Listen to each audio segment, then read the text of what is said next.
Hello, everyone. Good morning. My name is Uche Mpama. I'm going to be our trainer for today. So my name is Uche Mpama. I'm a cloud architect and security specialist. Also a specialist on M365 and Power Platform. I am enterprise technology consultant with over 12 years of work experience integrating Microsoft applications, designing and re-architecting migrations, managed services, and learning consultants. And I'm also work with global community leaders around the Azure, MS Teams, security and compliance, and M365. So in our today's discussion, we'll be having our discussion on Microsoft Intune. So as we already know, Microsoft Intune is a Microsoft endpoint manager, or we can say that is a Microsoft tool that we can use in managing our devices, mobile devices. So we are going to have a look at it, then have basic understanding on how to configure some of the features and how it can be applied in our organization. So in our today's discussion, we are going to have a discussion around two key areas on Microsoft Intune. So we're going to have a discussion around the management of device configuration and security with Microsoft Intune. Then after that, we're going to have a discussion on using Microsoft Intune with conditional access policy. I believe that most of us, most of us might be familiar with the conditional access policy. So we're going to see how we can, manage Intune using using the conditional access policy. Then the last model we are going to discuss is how to use or using Intune to manage personal devices. When you have some users in your organization that are making use of the BYOD, that's bring your own device, how are we going to use the Microsoft Intune to manage such devices?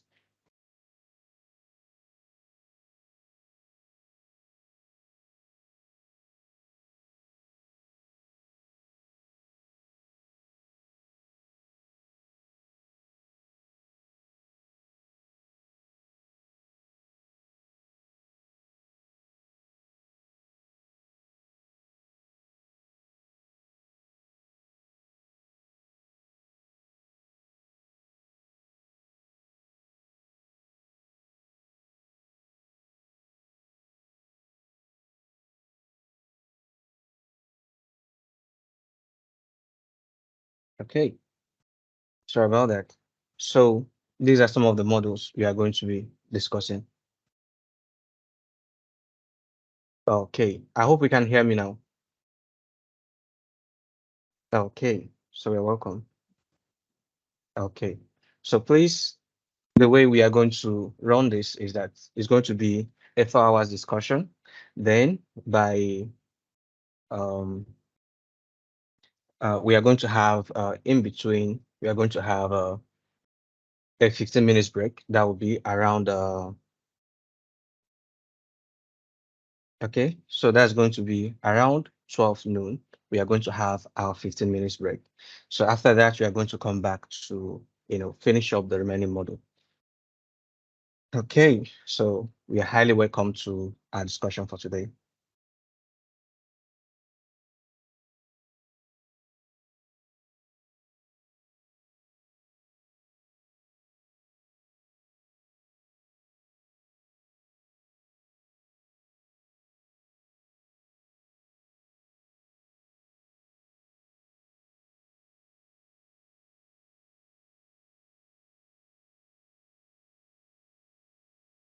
Okay, so first we are going to start up our discussion on how to management of devices, device configuration and security with Microsoft Intune.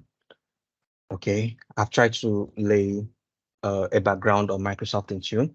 I said that it's a Microsoft solution application that we can use in managing our devices or managing our endpoints. So when we are talking about endpoints, we're talking about those devices or applications that we can use in accessing our corporate data. We know that in this era, we are in this particular age or in this advancement in technology, we are in the age where mostly people can access our resources without being on the corporate network. So using mobile devices. So how do we manage the mobile devices or those devices that are accessing our resources that are not within the corporate network? How can we achieve security around some of those devices or applications? So that's where the Microsoft Intune comes in. So the Microsoft Intune gives you the opportunity to manage your mobile devices, then manage applications that you have on mobile uh, devices. So in that, Intune has a two core functionality, which is mobile device management and mobile application management. So on this module, we are going to talk about how to implement or implementing device configuration profiles. Then after that, we talk about the implementing security policies, then implementing security baselines. So these are core features that we have within the Microsoft Intune. So looking at this, we're going to have a discussion on how we can implement device configuration profiles. So before we can actually manage devices using Intune, we must have configured a device configuration profile, then assign it to either groups or individuals in the organization. So anytime the devices are enrolled, then automatically the device configuration that you have set up is what is going to be enforced on the device. Then we're also going to have a discussion on implementing security policies. So this allows us to be able to configure some of the security features that are available on the devices that we are managing using Intune. So this gives us the opportunity to, um, you know, configure some of the security features that we have in some of the devices we are managing using Intune. Then we're also going to have a discussion on implementing security baselines. So security baselines allows us to, have a default security configurations or security settings that you might want to apply to devices that we are managing using the Microsoft Intune.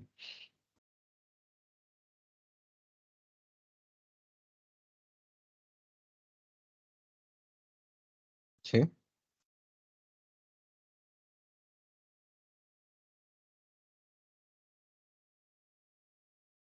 so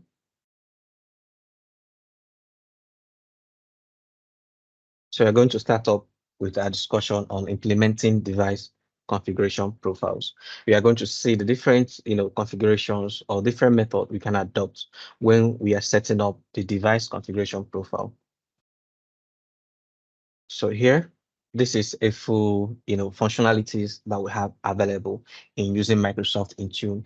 We have the functionalities that allows us to be able to configure the devices. So to configure some of the features that we have in the devices. So we have the update policy, we have the configuration profiles. So we are going to have a look at that.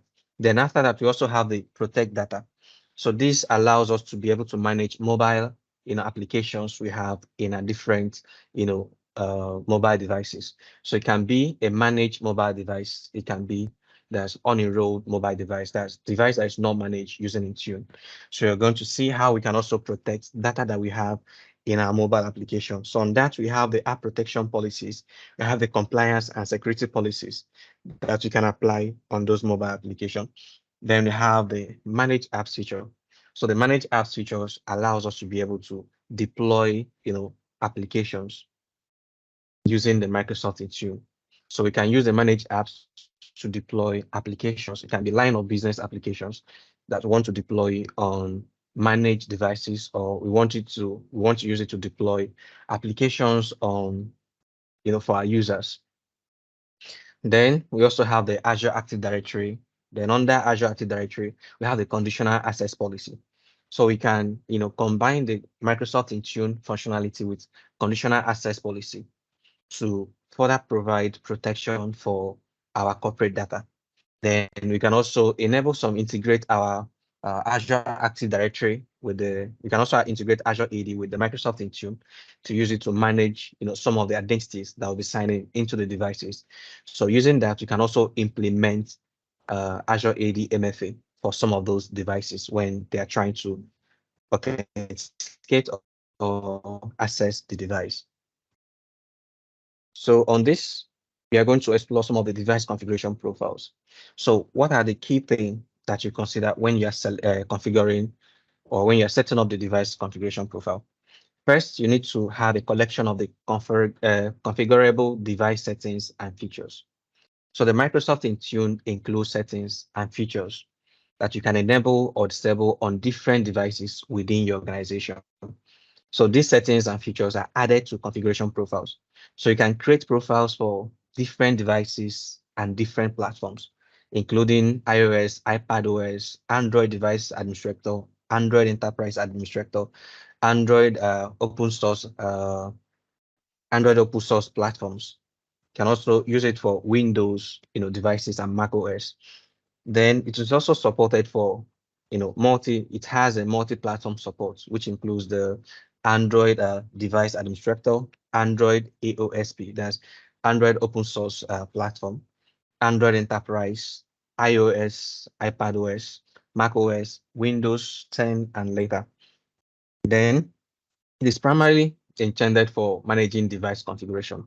So when we say that it's primarily, intended for managing device configuration, every device has key features.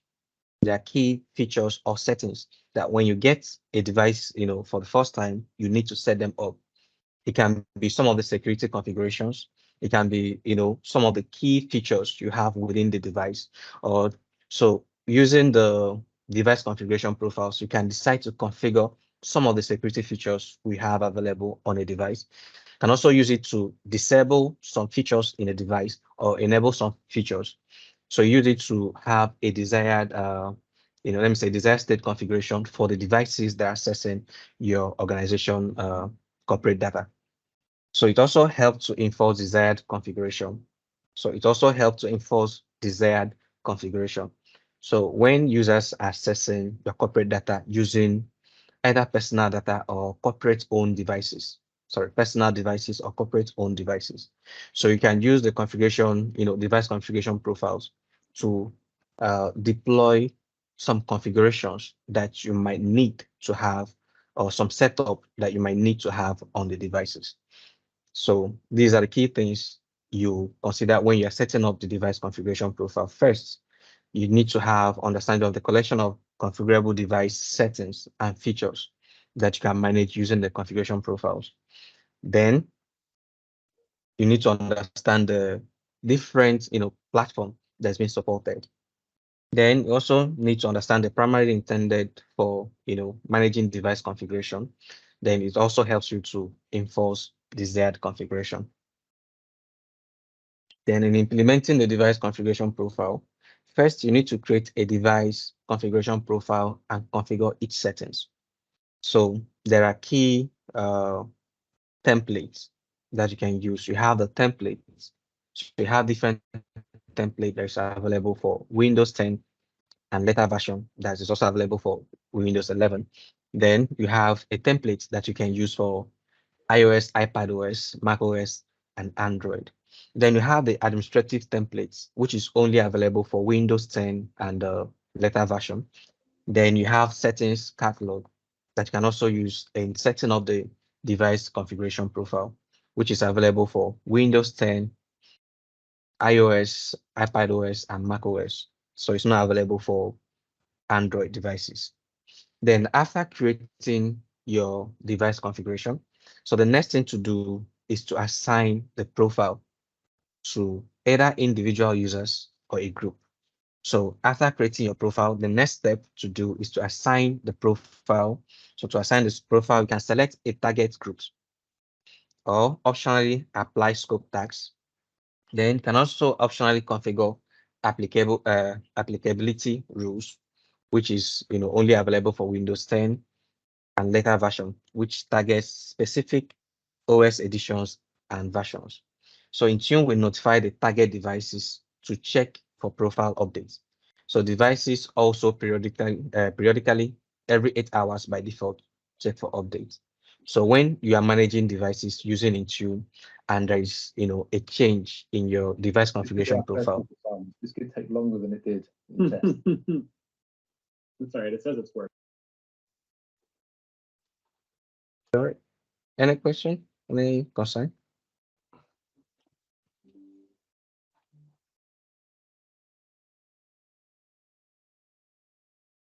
Okay, so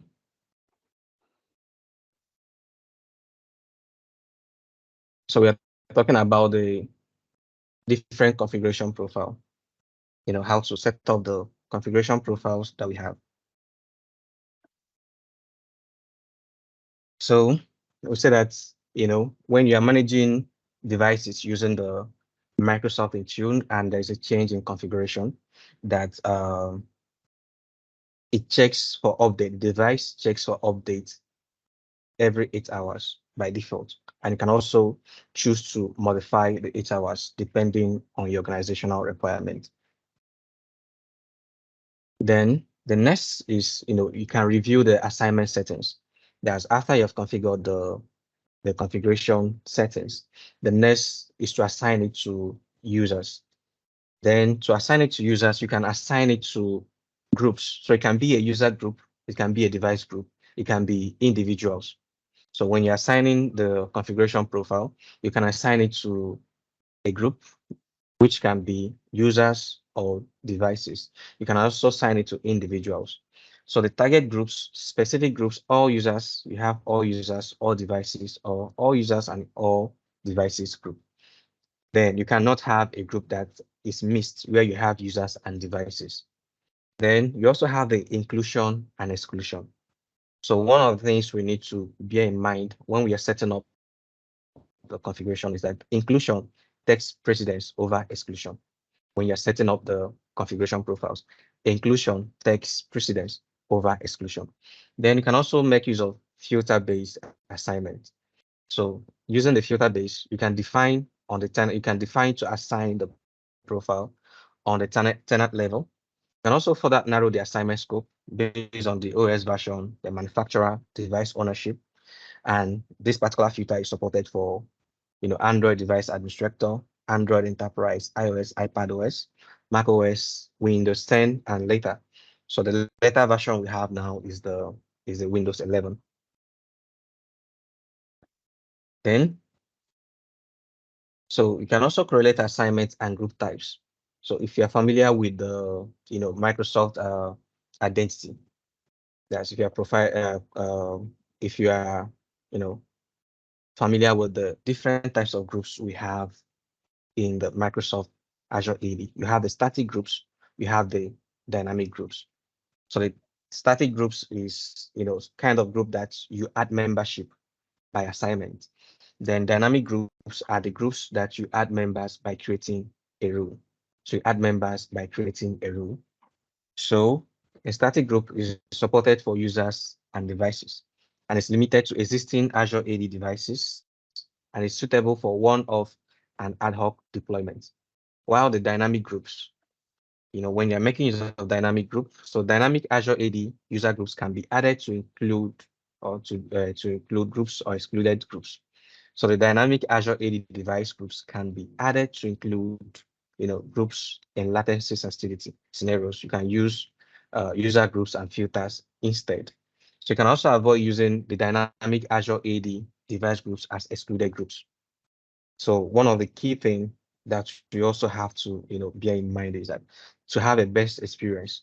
So when you are trying to create exclusion, so it's best not to use Azure or use the dynamic Azure AD groups when you're trying to create exclude groups within the configuration profile assignment.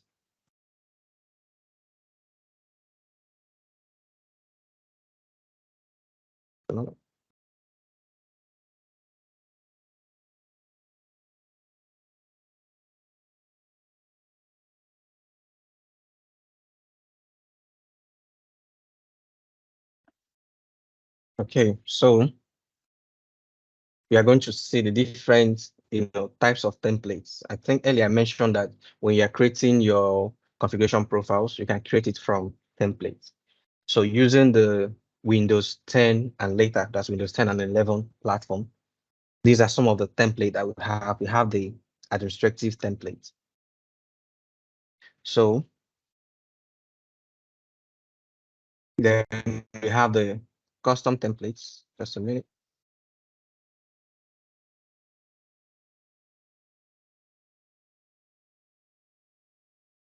So we have the administrative templates.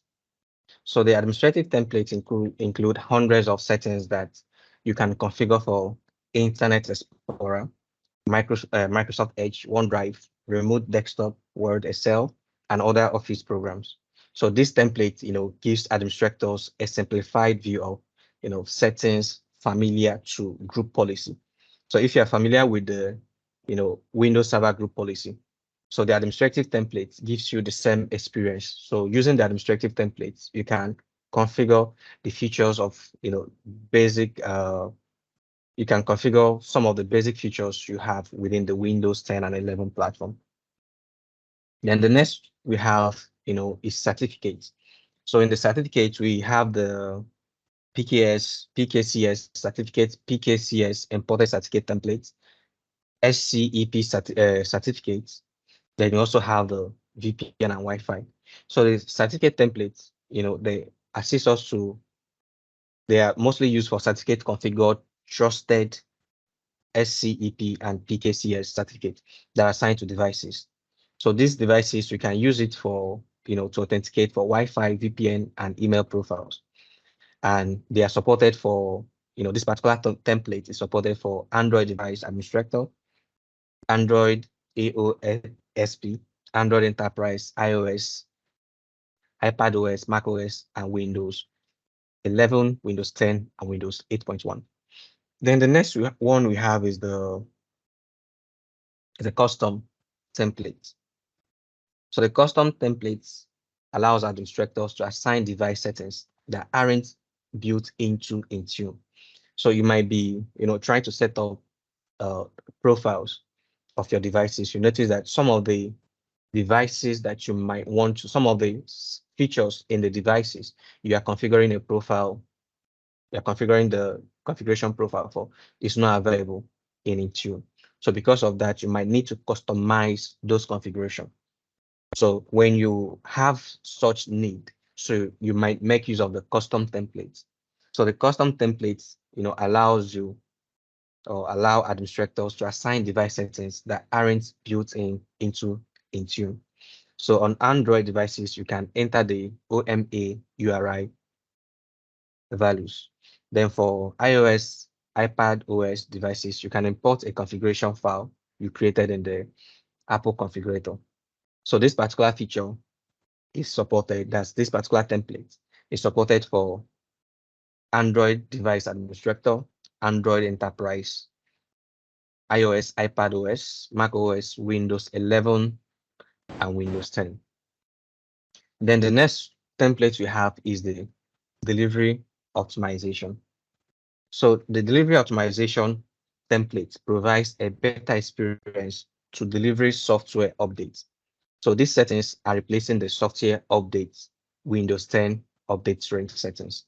So if you are looking at, having a better experience for or for a software update delivery, then you can consider using the delivery optimization template. Then the next you have is so this particular template is supported for Windows 11 and 10. So the next we have is the derived credential. So the derived credentials are certificates on smart cards.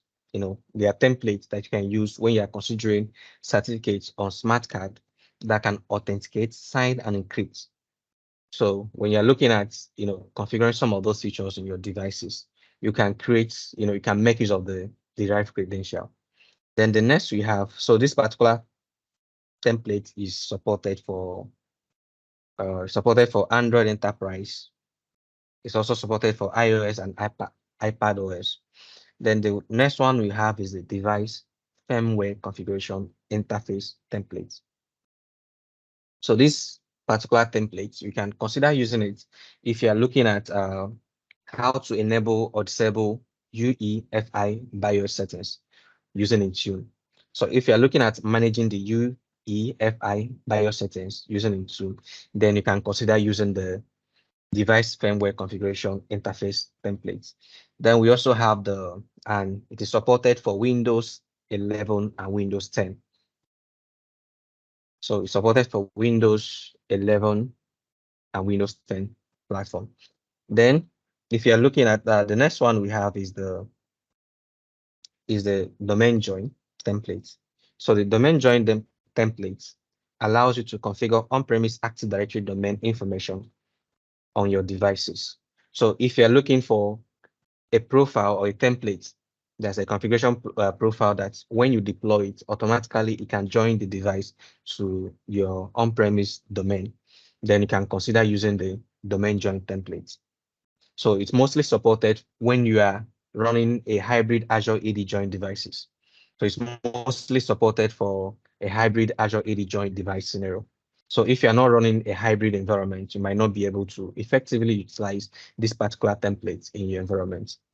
So it is supported for Windows 11 and Windows 8, Windows 10. So this particular template is supported for Windows 11,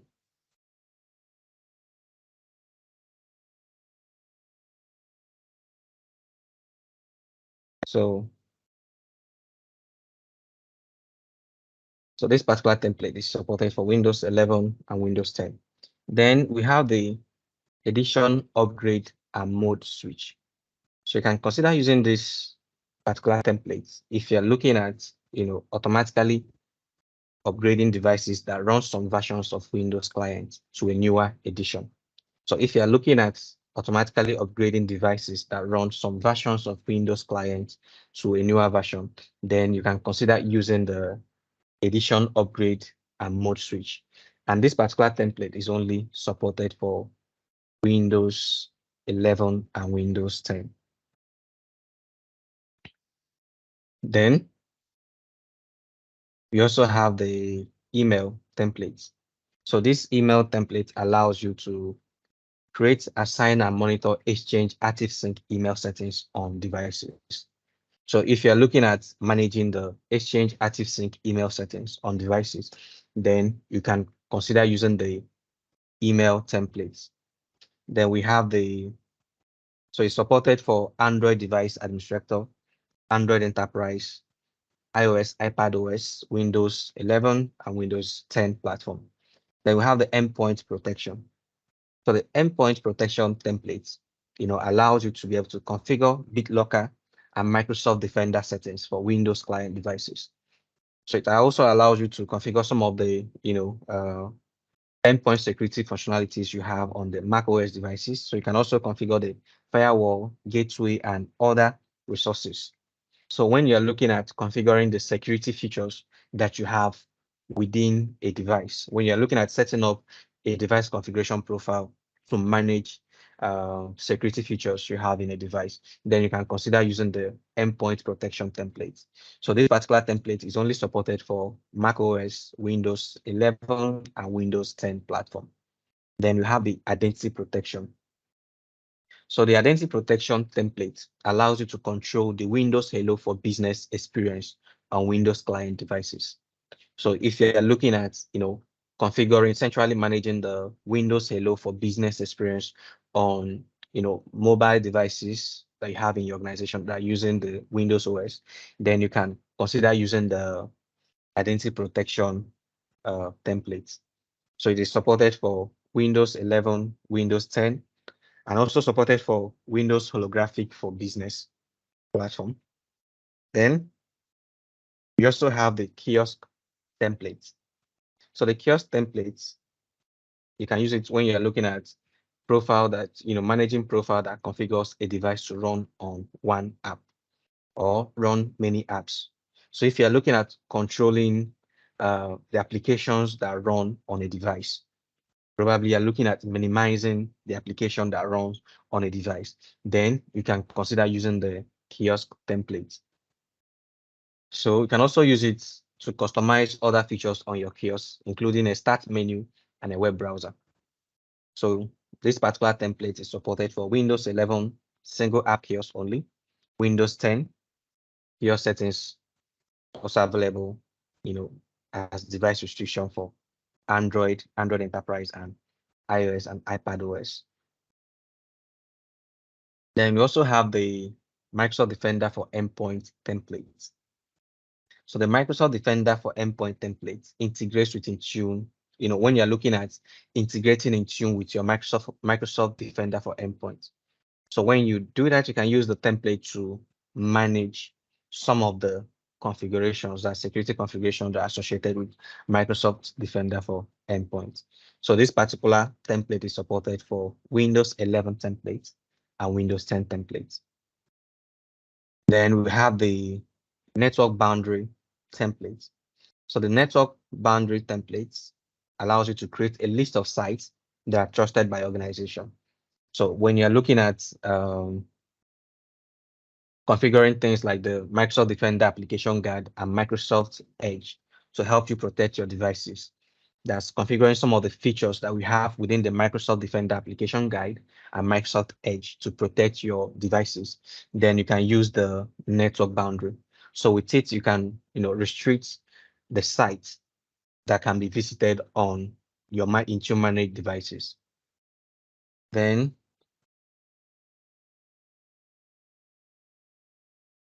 some other templates we have the shared multi-user device templates. So the shared multi-user device template allows you, or you can use it for Windows 10 and 11 and Windows holographic for business, to manage the settings we have in such devices when you have multiple users that are signing into the device. So this, some of these devices are known as a shared device or shared PC. So when in your organization you are making use of shared devices or shared PC, then you can use the shared multi-user device templates to manage some of the configurations that you have in such devices. Then, so it's supported for Windows 10, Windows 11, and Windows holographic for business. Then you have the VPN templates. So the VPN template, you can use it to manage or assign VPN profiles to users and devices. So when you're looking at assigning VPN profiles to users and devices, you can make use of the VPN templates. So it's supported for Android device administrator, Android enterprise, iOS, iPadOS, macOS, Windows 11, Windows 10, and Windows 8.1. Then you also have the Wi-Fi templates. So you can use it to assign wireless network settings to users and devices. So when you're looking at managing the wireless network settings within devices, then you can make use of the Wi-Fi templates. So it's supported for Android device administrator, Android AOSP, Android enterprise, iOS, iPadOS, macOS, Windows 11, Windows 10, and Windows 8.1. And it's only available in the import only mode for Windows 8.1. Then we have the Windows Health Monitoring template. So the Windows Health Monitoring template allows you to, so the Windows Health Monitoring lets your data events be collected and then analyzed by endpoint analytics. So you can use the data you're collecting based on this template to get insight on your Windows devices, including the software updates and startup performance.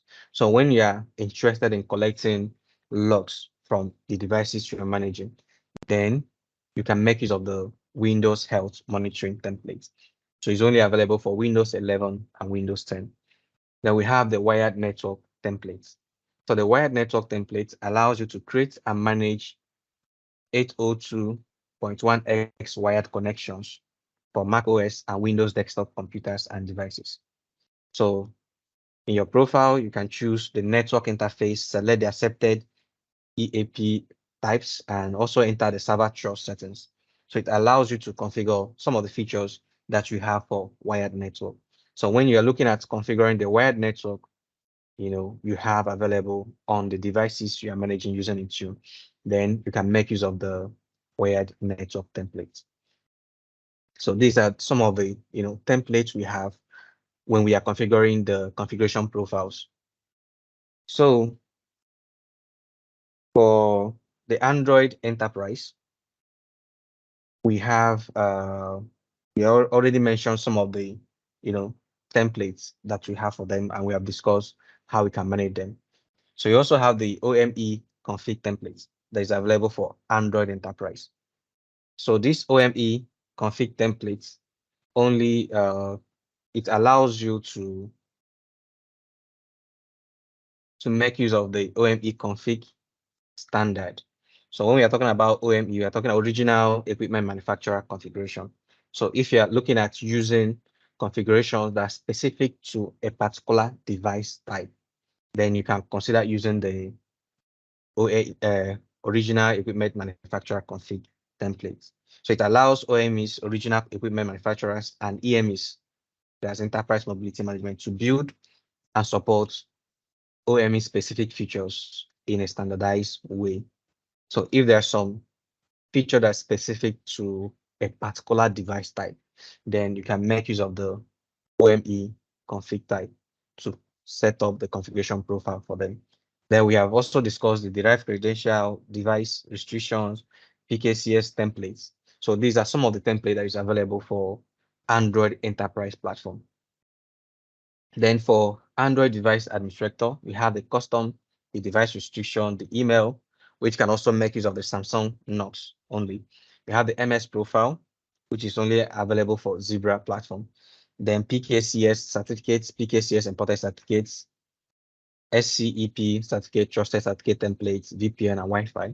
Then for the Android AOSP, that's Android open source platform, we have the device restriction templates, PKCS templates, SCP template, trusted certificates, and the Wi-Fi templates. Then for iOS, iPadOS, we have the custom templates, derived credential, device features, device restrictions, edition, upgrade, and mode switch, email, PKS certificates, SCEP certificates, secure assessments, trusted certificates, VPN, and Wi-Fi templates. Then we also see some of the template that we have for Mac OS.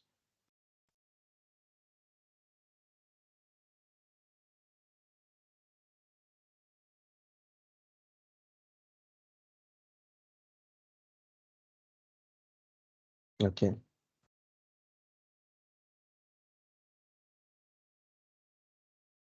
Then,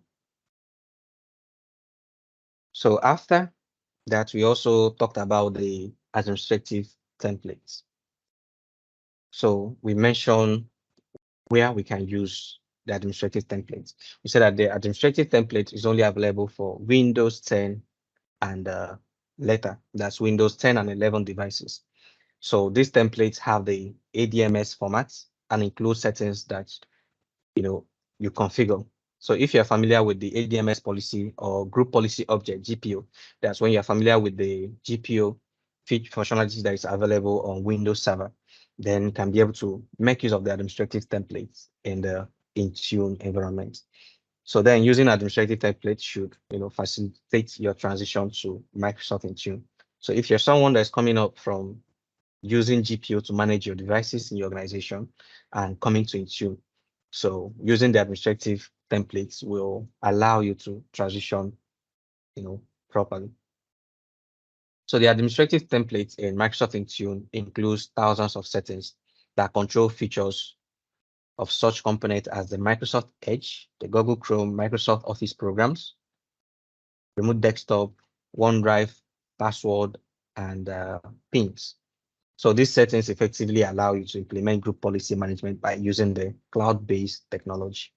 So when you are looking at using GPO in your cloud environment, so let me say organization is looking at going all cloud, migrating the entire data center to the cloud, and they are looking at how they can utilize some of the functionalities that they have with the group policy objects in the cloud. Then if you are considering that administrative templates is something that can give you that functionality. So it allows you to have the same experience that you have using your group policy that you have that we have within the Windows Server. Then we have the imported templates. You can also import custom and third-party partner ADMS and ADML templates into the Intune Admin Center. So once you're imported, you can create a device configuration policy using the settings and then assign the policy to your managed devices. So you can import some of the templates you have in the ADMS or ADML file to manage some of the features that you have when you're looking at managing the ADAB, that's Adobe Reader or Mozilla Firefox or Zoom applications you have on your corporate devices, then you can consider importing the ADMS or ADML files for those applications. Then we have the custom configuration. So I think we've mentioned a few things about the custom configuration. We said that the custom configuration, you can use it to configure features that you don't have available on Intune. Probably there's some features of device that you don't have available, or you can configure using the available templates you have in Intune. So you can consider using the custom, templates or the custom configuration templates. So using that, you can be able to customize, some of those templates. So when you are using a custom template, okay, so sorry.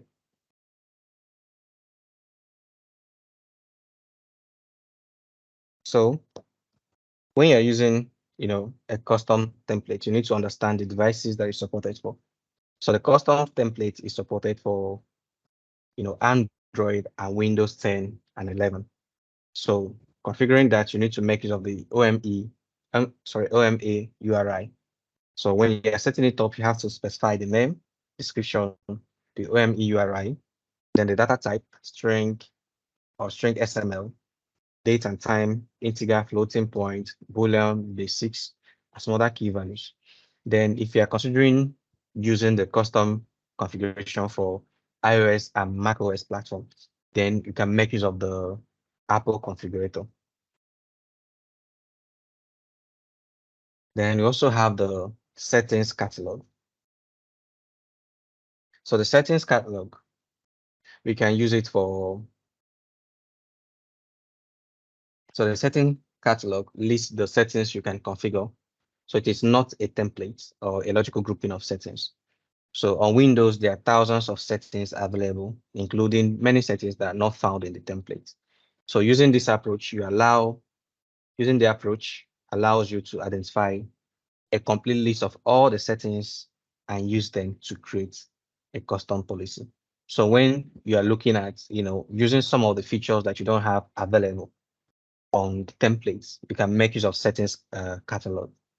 So when you're looking at configuring some of the features that is not available on the templates, some of the templates you have mentioned, then you can make use of the settings catalog. So we said that this particular, feature is supported for the iOS and iPadOS platform, macOS, Windows 11, and Windows 10. So it's not supported for any of the Android platform.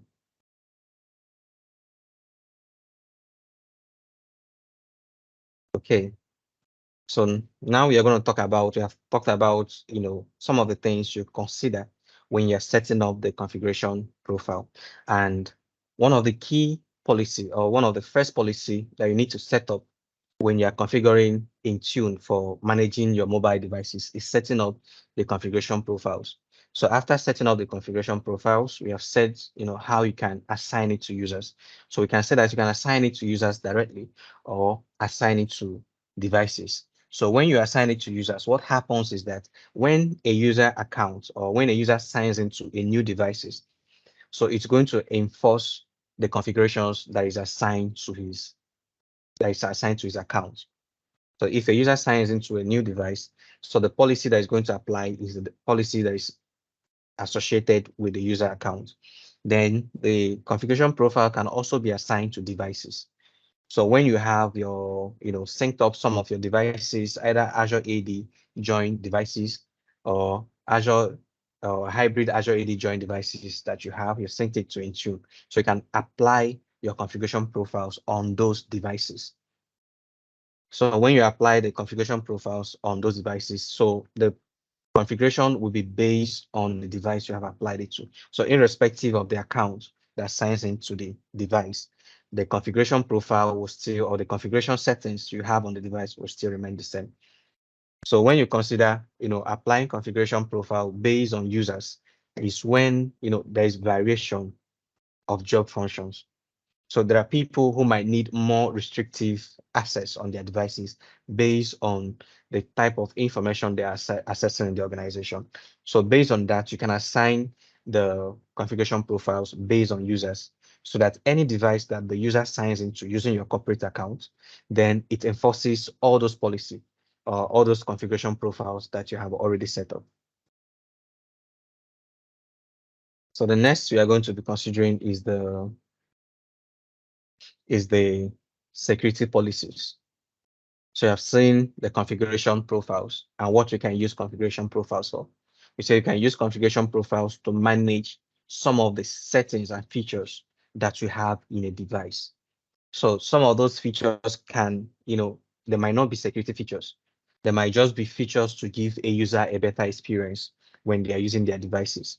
So that's what we have, some of the functionalities we have in the configuration profiles. Then when we are looking at security, when we are looking at the security policies, so we are looking at how to configure some of the security features that are available on the devices that you are managing using Intune. So on this, we have some of the, device security capabilities that we have includes the device configuration profiles. We have talked about the device configuration profiles. So using the device, configuration profiles, you can also configure some of the security related device settings that we have. Then we also have the endpoint security profiles and policy. So when we are using this endpoint security profiles and policy, it's strictly on the security features we have available on devices. So device configuration profiles doesn't just include only the security features on devices. So it also includes other features that we have in the device. So it's not just tailored to security. Then the endpoint security profiles and policy is tailored to security features that are available on the devices we are managing using Intune. Then we have the security baseline. So the security baseline allows you to have a security standard that you can enforce on the devices you are managing using your Intune. Then we have conditional access policy. So the conditional access policy allows us to enforce, device to meet a specific requirement before they can be able to access our corporate data. So in uh, in uh, in uh, when you're using Intune and conditional access together, you can use it to restrict the state of device that can access your corporate data.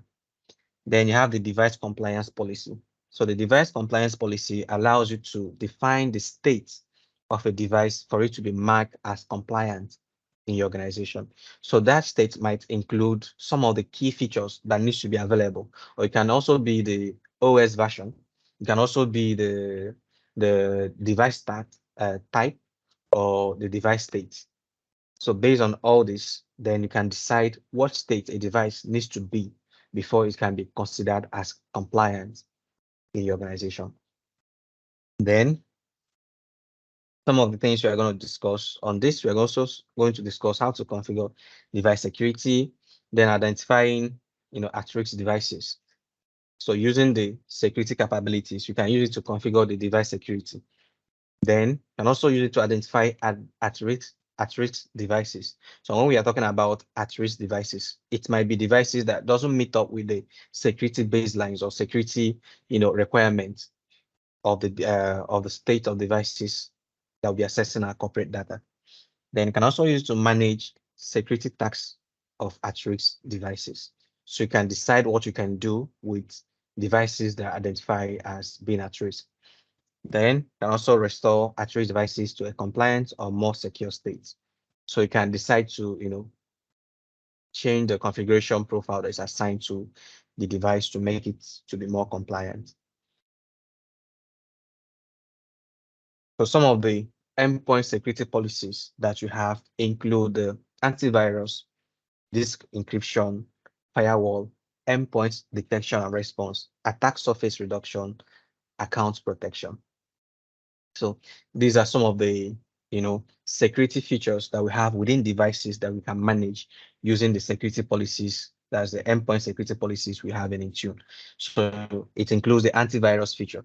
So the antivirus policy helps security admins to focus on managing the discrete group of antivirus settings for the devices you are managing using Intune. Then we also have the disk encryption feature. So it allows us to manage the key encryption features that we have, which can be the 5 out or BitLocker or some other encryption settings that we have on the devices we are managing using Intune. Then you have the firewall. So you can use the endpoint security firewall policy in Intune to configure a device built-in firewall for devices that run the Mac OS and Windows 10 and 11. Then you also have the endpoint detection and response. So when you integrate the Microsoft Defender for endpoints with Intune, so you can use the endpoint security policies for endpoint detection and response to manage the EDR settings and also onboard devices to Microsoft Defender for endpoints. Then you also have the attack surface reduction feature. So when Defender antivirus is in use on Windows 10 and 11 devices, so you can use the Intune endpoint security policies to manage the attack surface reduction features that you have on those devices. Then you also have the account protection. So the account protection policies help you to protect the identity and account of users that you have on a device. It allows you to, protect the identity and accounts of users you have in a device. So the account protection policy focus on settings for Windows Hello and Credential Guide, which is part of the Windows Identity and Access Management. So using the account protection, you can manage some of the security features that's associated with Windows Hello and Credential Guide. So these are some of the endpoint security policies that you can configure on the Microsoft Intune. So we said we have the antivirus, the disk encryption, the firewall, endpoint protection, response, attack surface reduction, account protection. So the essence of this, explanation is for us to have basic understanding so that when we are exploring some of the features that you have on Intune, then you can have this understanding of what those configurations and settings are intended to do. So if you understand some of these basic configurations, then when you're exploring the features on the portal, you have a basic understanding of what those features are intended to do and see how they can actually help you to accomplish your security goal in your organization. So the antivirus settings are supported for the Windows 10 and Windows Server. That's Windows 10 and 11 and Windows Server. Then it's also supported for Mac OS. So some of the settings you can configure includes a subset of endpoint protection and device restriction configuration profile templates. You can also use it to focus on and optimize for antivirus protection features that you have available on the devices. Then for the firewall settings, it is supported for Windows 10 and Windows Server, and it's supported for the Microsoft Defender firewall. So you can use it to manage the Microsoft Defender firewall. Then for macOS, you use it to manage the macOS firewall. So it allows you to manage a subset of the endpoint protection configuration profiles templates. Then you can also focus on and optimize for firewall protection. So I think when we are discussing the configuration templates, that's device configuration templates, we made mention of the endpoint configuration templates. So we said that with that, you can configure some of the endpoint features we have available on the device that we are managing using Intune. So you can, decide not to use the endpoint protection configuration templates. You can decide to use the endpoint policies directly to enforce some of those configurations on the devices. Then we have the disk encryption settings. So it's supported for Windows 10, BitLocker, and macOS file vaults. So it's a subset of the endpoint protection configuration profile template. And it is focused on focus is on how to optimize for the disk encryption. Then you have the endpoint detection and response settings, which is only available for Windows 10 and Windows Server. So the settings include onboarding package for Microsoft Defender for endpoints. It also supports Azure AD device managed with Intune and configuration manager. So using the endpoint detection and response settings. It allows you to manage the endpoint detection and response settings for devices that integrated to the Microsoft Defender for endpoint. Then we have the attack surface reduction settings. So the attack surface reduction settings are supported, they're supported for Windows 10 and Windows 11 and Windows Server. So some of the settings you can manage using the attack surface reduction settings include, the app and browser isolation, web protection, application control, attack surface reduction rule, device control, exploit protection. Then it is also supported for devices that are managed using Intune and Configuration Manager. So these particular settings is supported for devices that are managed using Intune and Configuration Manager.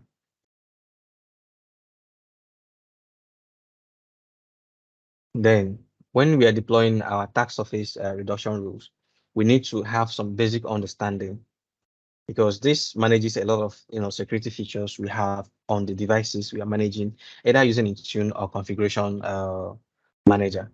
So we need to first of all have a stage layout on the approach or the approach we're going to be using in implementing the attack surface reduction rules. First, you need to plan out your procedure or your strategy. First, you now test it. Second, you test it out, understand how the strategy is going to function out in your organization. So most times I advise organizations to have a test environment. So before you apply an organization-wide policies, so it's advisable to first test it out on an environment where it will have least business impact. So with that, you understand how the policy is going to apply in your organization when it is rolled out. So after that, then after testing out the policy, then or the rule, next thing to do is to implement it. So this is when you have rolled it out for the internal organization. Then you now manage other operations that are associated with the rule that you have implemented. Then we talked about the account protection settings. We talked about the account protection settings. So we said that the account protection settings is supported for Windows 10 and 11. So we use it to manage some of the security features that are associated with Windows Hello and Credential Guide. So the protection is divided, or the settings is divided into two: account protection, local user, and group membership.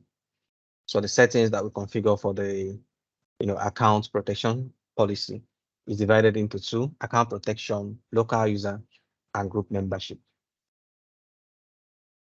Then the next we are going to be talking about is the implementing security baselines. Implementing security baseline. Then I made mention of what the security baseline is. So there are some of the standard policy that we can enable to use to manage the standard of security settings or configuration that we have in our environment. So Intune simplifies the implementation of Windows security baselines, which purpose is to secure and protect users and devices you have in your organization. So even though that Windows and Windows Server are designed to be secure out of the box, so many organizations still want more granular control over their security configurations. So due to that, Microsoft enables the security baselines that you can use to manage this different security features you have, different security features you have on the devices you are managing using Intune. So you can say that the security baseline is a group of pre-configured Microsoft recommended security settings. So they are automatically available. So the Microsoft Defender, so you have the Microsoft Defender for endpoint baseline, which is intended for physical devices. They have the security baseline for Windows 10 and later have the security baseline for Windows 365 security. You have the Windows 365 security baseline, and you have the Microsoft Edge baseline. Then you can also version some of these security baseline based on your organizational requirements. You can also version the security baseline, and it's supported for Windows 10 and Windows 11 only. So the security baseline is only available for Windows 10 and Windows 11. So some of the things you consider when you're implementing the security baseline includes you need to have a separate baselines, which can include the same settings with different default values. Then you need to also consider the baseline settings that might conflict with security policies and configuration profile that you have already set up. Then the implementation steps that you have is to create a profile by using either an unmodified or customized baseline. Assign the profile to target groups using inclusion or exclusions. Okay.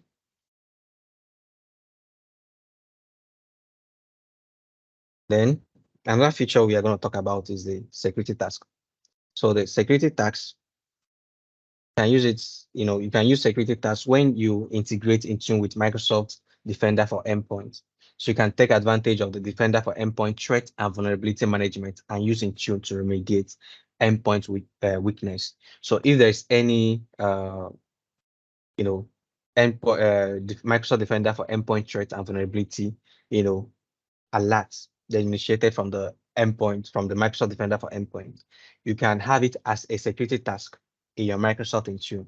Based on that, you can use Intune to remediate some of those vulnerability that has been identified on the devices you are managing using your Microsoft Defender for Endpoint.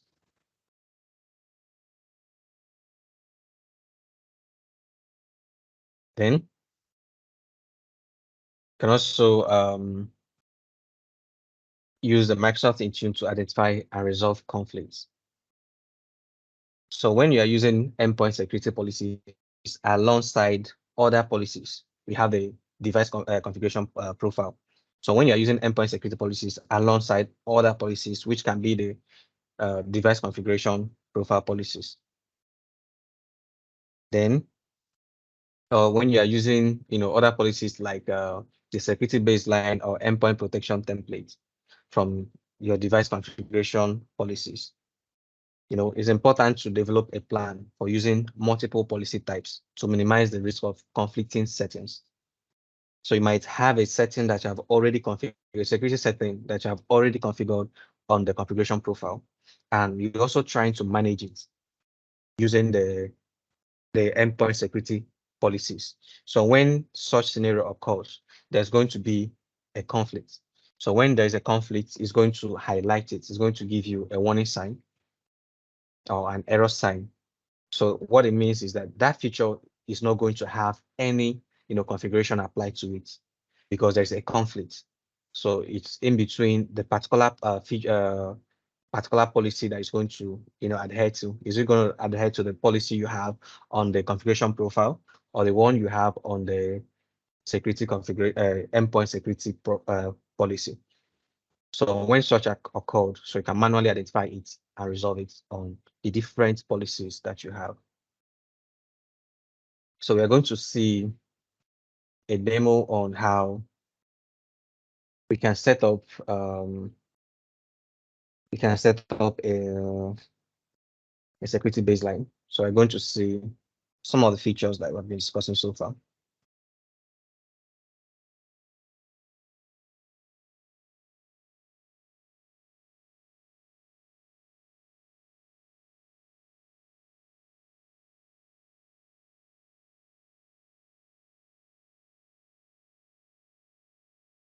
So in our discussion, we talked about the Microsoft Intune platform. To access the Microsoft Intune platform, you can go to the endpoint manager from the M365 admin center. You can go to the endpoint manager and it takes you to the Microsoft Intune admin center. Then when you're looking at managing so what we have on the homepage is information on the devices that we have. So from here, we can see errors and healthy. So errors gives us information on, the devices that are not compliant. So you can see devices on the errors that are not, compliant, or devices that some of the policies that we have enforced actually failed. So from there, we can be able to remediate some of those, issues that we have. Then have the healthy, be able to see the healthy devices that we have. Then you also see summary of applications you are managing using the Microsoft Intune. Then to configure the device profile, you can go to devices. So when you go to devices, you can see the different configuration that is available for setting up how you want to manage your devices. So on the home page on devices, you get a summary page of all the devices that are enrolled to your Intune. So have here the summary of it based on the platform: Linux, Android, iOS, macOS, Windows Mobile. So you see information on the total devices that are managed. You can also see enrollment alerts. Is there any, issues that users are having when they are enrolling their devices? Compliance status, configuration status, software update status. So these are some of the things that you can see. Then, if you go under policy, so we also see different platforms. So you can also see information on the devices you are managing based on the platform. So if you go under Windows, you see information on the Windows devices that you're managing using Intune, iOS, macOS, Android, Chrome OS, and Linux. You see information based on that. Then to manage the configuration profiles, you can click on the configuration profile. Then click on create a profile. Then you can select the platform that you want to configure the profile for.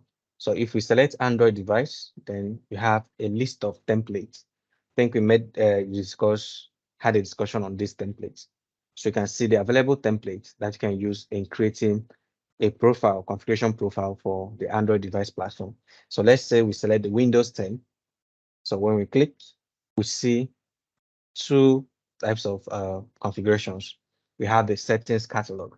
So we said that settings catalog allows you to have a list of all the features that are available for Windows devices. It allows you to see a list of devices that are available for Windows 10 and 11. So based on that, you can configure those features.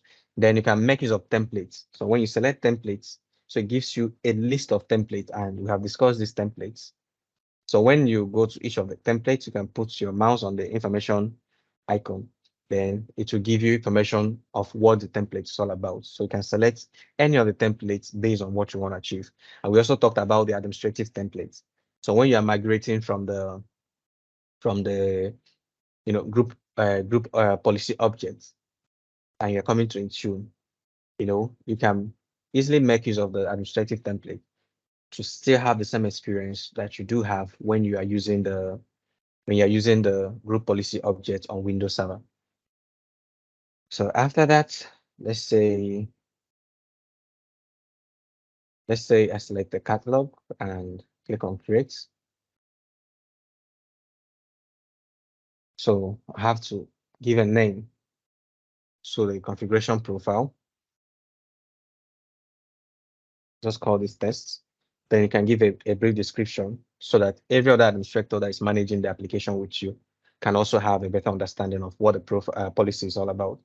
Then configuration settings.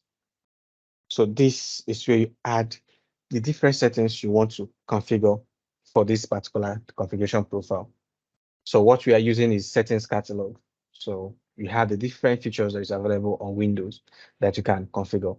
You have the BitLocker, the authentication, the auditing, application default, administrative templates,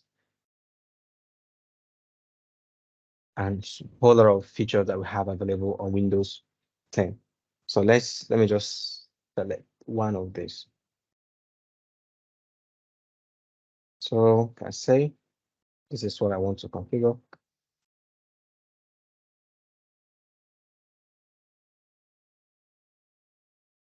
Then go to next. So I can apply a scope tag. If I have a scope tag, I can apply it to this particular policy. Then the next is to assign the policy to the group of users that I want this policy to be applied to. So you can add groups, add all users, add all devices. So you can assign the policy based on groups. You can assign it to all users you have in your organization. You can assign it to all devices you have. Then you can also create an exclusion. So we say that in terms of configuration profile, that inclusion takes higher priority over exclusion.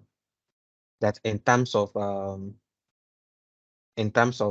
configuration profile, that inclusion takes higher priority over exclusion. So after that, you review the policy and create. Then let's explore the endpoint security policy. So when you go to the endpoint security policy, then you see some of the policies that we say that is available on the endpoint security. You have the antivirus. So the antivirus allows you to be able to manage all the antivirus features that you have on the devices that you're managing using Intune. Disk encryption, firewall, endpoint privilege management, endpoint detection and response, attack surface reduction, account protection, device compliance, conditional access. We've talked about what this different configuration does. So when we are exploring it, at least you have a better understanding on what we can achieve using each of the configuration or each of the features that we have available. Then when you go to all devices, you can be able to have insight on all the devices you are managing using Intune. Then we talked about the security baseline. So we talked about the security baseline. So to create a security baseline, we can select any of the baseline that we want. Then you can say security baseline for Windows 10. So once you've selected that, you can click on create a profile, then give it a name, call it test. So you can see the baseline version. This November 2021 for this particular baseline template I'm creating. Then click on next. So all this gives us default configurations based on Microsoft best practice. So all this gives us default configurations based on Microsoft best practices. So you can also afford to change some of this configuration based on our own organization requirements. So after reviewing some of these baselines, then we can decide to assign it to groups. So the same thing we have when we are creating, what's it called it? Or we are creating a configuration profile. So after configuring the necessary features, security features that we have, then the next we can do is, assign a scope tag. Then after assigning a scope tag, then the next is to assign it to either users or groups that we have in the organization. So we can leave all the configuration at the default stage, or we can still modify it. So you can still use the default Microsoft security, recommendations, the way they left it. Then we can still use the same in our environment, or we can modify it to better suit what we have or what we want to achieve in our organization. Then after that, we can apply a scope tag. Then the next is to assign a policy. So the next is to assign it to either groups or users, or assign it to all devices. Or you can add a group for exclusion. Then there's some of the things I mentioned earlier. When you're assigning a group for exclusion, I advise that using a dynamic group, that it's not a best practice to use a dynamic, that's Azure AD dynamic group when you're looking of adding exclusion. So it's always advisable to use static groups. So it's always advisable to use static groups when you are assigning groups to what's it called it? When you're assigning groups, for exclusion within your policies. Then next, click on create. So we have created the security baseline policy. So we can explore the configuration. So we can edit the name, and edit the assignment. We can edit the scope. We can also edit what you have in the configuration settings. So you can review the things we have in the configuration settings on the policy, and also edit it. If in future we want to make any change, you can still come back and edit some of those features that we have. Okay. So the next we are going to be discussing, we are going to be having the next discussion on the summit. We are going to be discussing on using the Microsoft Intune with conditional access policy. So we're going to have a look at how we are going to use Microsoft Intune with conditional access policy. So conditional access policy is a form of security feature that we have in Azure that we can use to enforce certain condition, or we can use in granting access to corporate data based on certain conditions. So it can be assigned on the authorization and the authentication level. So you can enforce conditional access on the authorization or authentication level. So based on where the authentication is coming from, you can decide to enforce a condition that if the authentication doesn't meet all those requirements, then you can decide to deny access to the application. Sorry, you can decide to deny access to the authentication request. Then you can also use it to enforce policy based on authorization. If a particular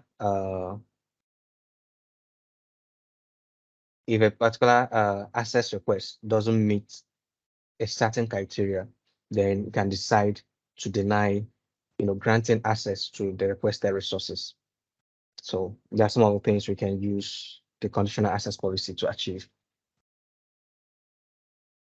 So on this, we are going to be discussing how to implement device compliance policy, then how to implement conditional access policy. So we're going to be discussing on how to use, implement device compliance policy and implement conditional access policy. So I think I made mention of what the device compliance policy is used for. So the device compliance policy allows you to be able to state some, to state some features or conditions that device states needs to be before it can meet some requirement, or before it can meet, the standard of accessing your organizational corporate data. So you need to use it to define, the state of a device before your organization can recognize it as being compliant. Then using the conditional access policy, you can decide to deny or grant access to devices or access to your resources based on some criteria or conditions that you set up. So we're going to see how you can incorporate conditional access policy with conditional, how you can incorporate Intune with conditional access policy.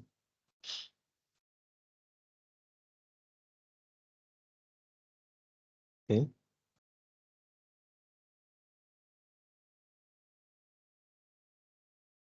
So we have tried to mention what the device compliance policy is used for. For the mobile device management, MDM solutions like Intune can help protect organizational data by requiring users and devices to meet some requirements. So in Intune, this feature is called the compliance policy. So the compliance policy is the requirement that devices needs to meet before they can be able to access your corporate data.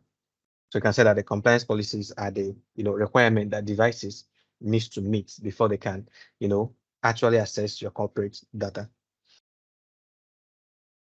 So when you're setting up your compliance policy, first you need to define the rules and settings that users and devices must meet to be able to be marked as compliant. So you need to define the define the rules and settings that users and devices must meet before the device can be marked as compliant. So some of the features that you can enable, or some of the primary characteristics you have with the compliance policy includes a collection of rules and settings that determines if a device is considered compliant. And some of these can include the use of password to access organizational data. So you can use the compliance policy to enforce the length of policy that the user, this length of password, or combination of characters that a password needs to have before it can be marked as compliant or marked as being able to access your corporate data. Then you can also use it to check if a device is not jailbroken. So you can use it to define that every jailbroken devices will not be able to access your corporate data. Then you can also use it to enforce the OS version that you allow to be marked as compliant. You can also use it to enforce the OS version. So once the OS version is not met, then the user will not be able to access your corporate data using the specified device. Then you can also use it to assess the current threat level of the device. So you can also use the compliance policy to assess the current threat level of the device. Then the compliance policy is created per platform. So mention some of the platform we have, which includes the Android Enterprise, Android Administrative, Android AOSP, iOS, iPadOS, macOS, Windows 10, and later Windows 8.1 and later. So when you're creating your compliance policy, it also uses, you can also create it based on the platform. Then when you're assigning it, you can assign it to groups based on groups or users. So you can assign it based on group of users or group of devices. Then you can also make use of the tenant-wide compliance policy settings, which is part of the endpoint security settings. So you can configure the tenant-wide compliance policy settings. So when you configure a tenant-wide compliance policy settings, that means it applies to all users and devices you have within your organization. But when you are using the compliance policies, so it is actually tailored to the users or group of users or group of devices that you assign the policy to. So there are two primary use cases of compliance policy. So you can use compliance policy with conditional access. That's with conditional access policy. So when you are using it with conditional access policy, so you can configure a conditional access policy based on the device state. So you can configure a conditional access policy based on the device state. So based on that, you can configure the conditional access policy to deny access if a particular device doesn't meet the state. So if a particular device doesn't, so if a particular device doesn't meet the state, just a minute, please.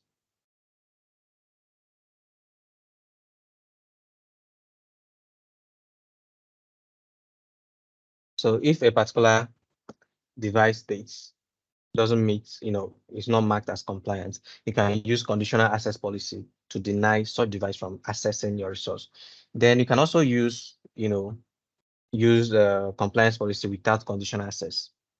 So when you are using it without conditional access, what it does mostly is evaluating and reporting of the device compliance status. So it doesn't really affect how the device assesses your, what's it called it, your corporate data. So when you are using the compliance policy without conditional access policy, so it doesn't really affect how the non-compliant devices access your corporate data. So what it just does is to evaluate and report the device compliance status.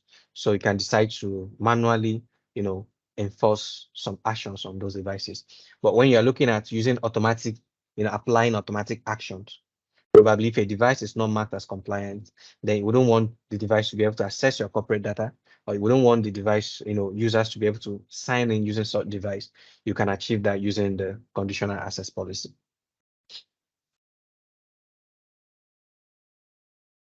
Then, so when you are, planning out for your device compliance policy, there are some key things that you need to enable. First, you need to have the Azure AD Premium license. So it can be the Azure AD Premium Plan 1 or Premium, that's Azure AD Premium P1 or P2, which is required when you're using conditional access. So when you're looking at using device compliance policy in addition with conditional access policy, then you need to have the Azure AD Premium license. But when you're not using the conditional access policy, then the Azure AD Premium license is not a requirement, so it's not a prerequisite. Then you also need to understand the supported devices.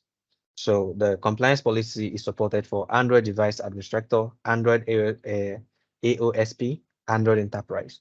Then it's also supported for iOS and macOS platform, also supported for Linux, Ubuntu, desktop 20.04 LTS or 2022.04 Yeah, LTS.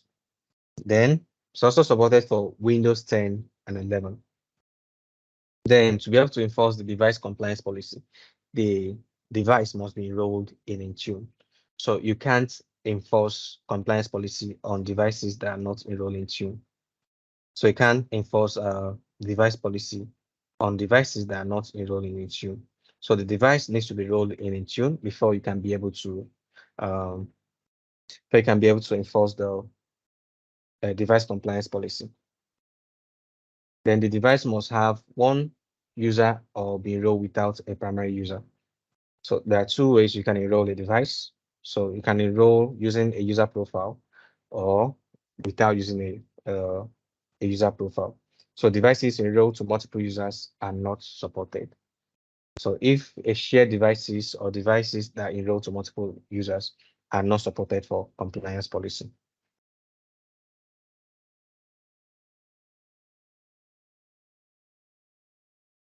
Then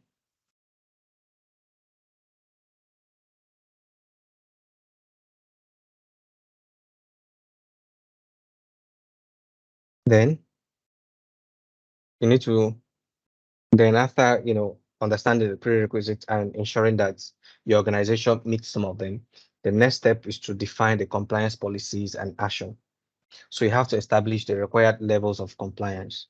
So you can have based on the access level of those devices, based on the access level. So when we are talking about access level, it depends on the level of data, corporate data that the device is being accessed, that the device is using accessing.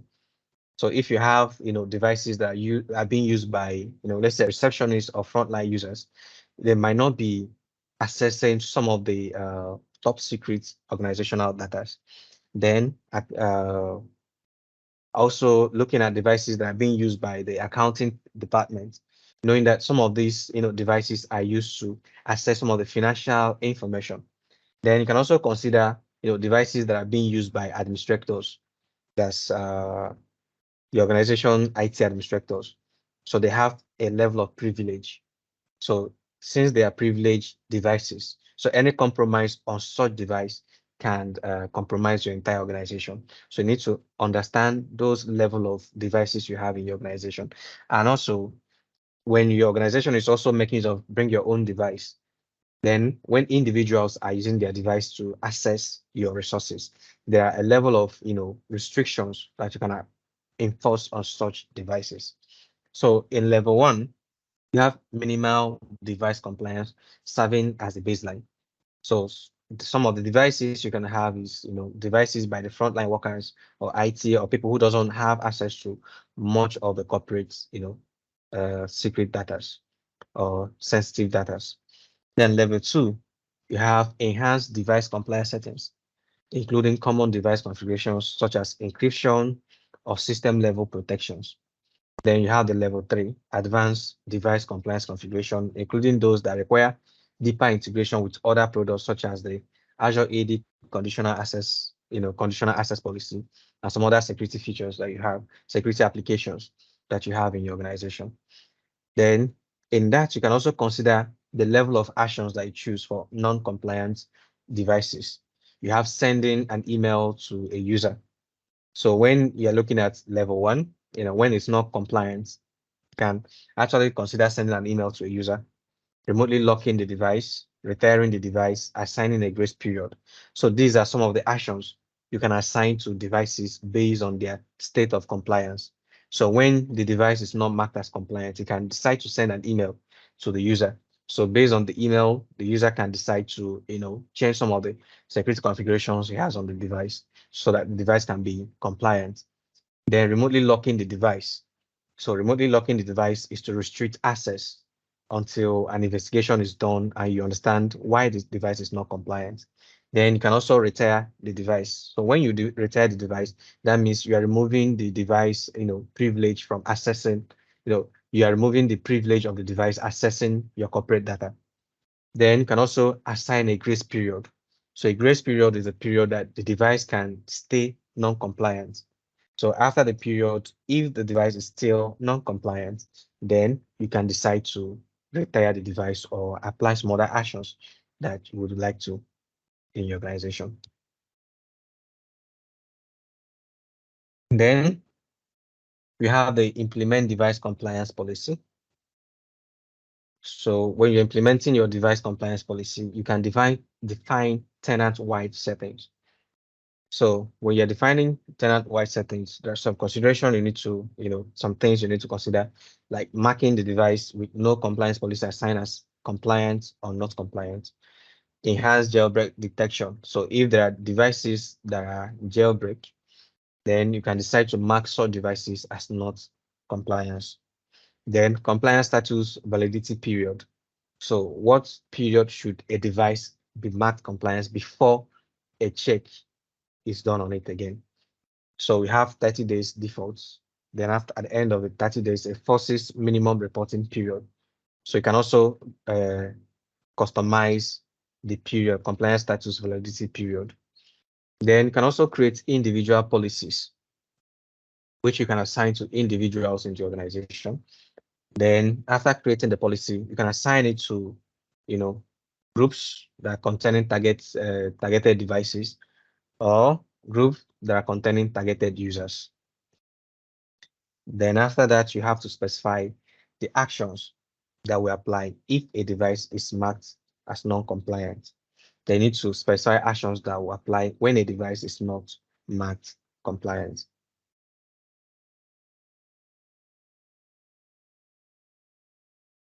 Then you have the monitor device compliance policy. So after assigning your policy, the next, activity you'll be handling or be engaging in as an administrator is to monitor those devices and monitor how your device compliance policies is applying across the devices you are managing using Intune. So the Intune Admin Center compliance dashboard provides you information on the overall device compliance. So it gives you information on out of all the devices you have in your organization or all the devices that have been managed by Intune, how many of it is being marked as compliant.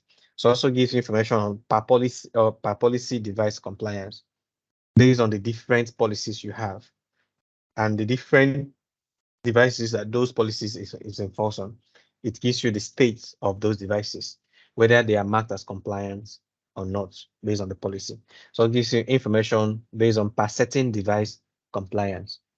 So what devices have the necessary settings that you have configured in your compliance policy. Then I'll also give you the information on the threat agent status. Gives you information on the threat agent status. Also gives you information on the device protection status. How secure the device is the device serving as serving as a threat to your organization, so that you can know how to remediate that. Then you have the next thing is to identify device compliance and policy states. So how do you identify device compliance policy states? So device compliance policy states, when you're managing that, first you have the compliance. So the compliance includes devices that are not targeted by any compliance policy. So if there are devices that you did not apply any compliance policy, they are marked as compliant by default. Then you have the ingress period devices. So when we have the compliance, so the compliant devices that are marked compliant are not just devices that are compliant based on the policies that you have. It also includes devices that doesn't have any policy applied. So if there are devices that are enrolled in your Intune, and there is no policy that is assigned to them, there's no compliance policy that is assigned to them, they are going to be marked as compliant. So most times when you check through your compliance policy and there's your compliance status and notices you have a lot of policy, you can actually check if there are some devices that doesn't have any compliance policy to be sure that all your mobile devices are covered. They are well protected and secured enough to access your corporate data. Then you have the ingress period devices. So the ingress period devices, the device is targeted by one or more device compliance policy settings, and the device is not compliant, but is within the grace period defined by the admin. So these are the devices that are not compliant, but they're in the grace period, probably a grace period of 30 days, that if their status doesn't change to compliant, then automatically you are going to disable the access from your corporate data. Then you have the not evaluated. So the not evaluated, which is an initial state for newly enrolled devices. It also applies to devices that do not have a compliance policy assigned and do not have a trigger to check for compliance. Then devices that have not checked in since the compliance policy was last updated. Then also have devices that are not associated to a specific user, such as iOS device purchased through Apple device enrollment program that don't have user affinity. We also have the Android kiosk or Android enterprise dedicated devices. Then you have devices enrolled with a device enrollment manager account. So these are the devices that you have under the not evaluated devices. Then you have the not compliant. So the not compliant device, they are devices that fail to apply at least one compliance policy. For the not compliant policy, non-compliant devices defines devices that fail to apply at least one compliance policy. Then we have the device not synced. So device not synced has to do with device that failed to report its compliance status for one of the two reasons we have below, which includes the unknown device, unknown. So when the status of the device is unknown, so what it means is that the device is offline or failed to communicate with Intune or Azure AD for other reasons. Then you have probably devices that are running into errors. So the device failed to communicate with Intune and Azure AD and received an error message.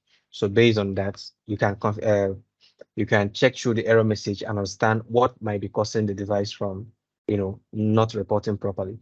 Then when you have an unknown, you can try to unenroll and re-enroll the device.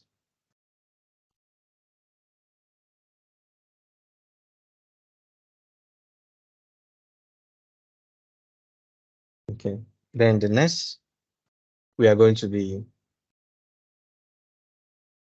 looking at is how to implementing the conditional access policies. So we're going to see how to implement the conditional access policy. Then I've tried to, explain a bit of what the conditional access policy is. So I said that the conditional access policy can be used to, specify certain condition that every authentication request or authorization request needs to meet before it can be granted access to your corporate data.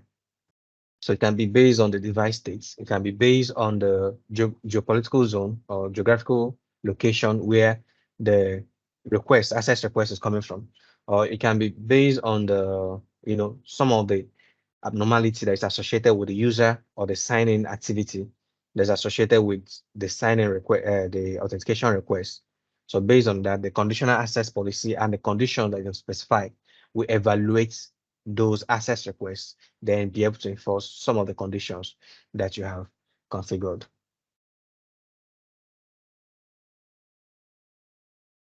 So having that in mind, you can say that some of the important benefits of using Microsoft Intune for managing devices is that you can allow access to email and documents only from devices that are managed by Intune or managed by MDM and comply with the company policy.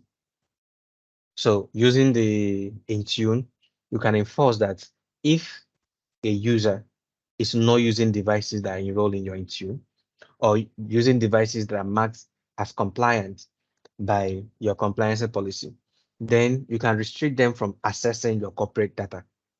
So with that, it's also giving you that experience you have when you are within a local network. So the local network experience, for someone to be able to access a resource you have within a local network, the person needs to be in the network to be able to access it. So the conditional access, the Intune also gives you Intune when you integrate Intune with conditional access, it also gives you that experience. So if a particular device, mobile device, is not, joining Intune, join to Intune or enroll in Intune, or is not marked as compliant, then you can use conditional access policy to enforce such devices from not accessing your corporate data. So if the device needs to access your corporate data, then it needs to be joined to your Intune. And the device joins, is enrolled to Intune, then you can be able to enforce some of your configuration profile policies. You can be able to enforce some of your endpoint protection policies, and also be able to enforce some of your device compliance policy. So with that, you are so sure that all the devices that are accessing your corporate data are well secured. But when you don't have such, any user can access any of your corporate data from any device that they want. It can also be a compromised device, which leaves your organization vulnerable. So for you to be able to use Azure AD conditional access, you need to have the Azure AD Premium P1 or P2 license.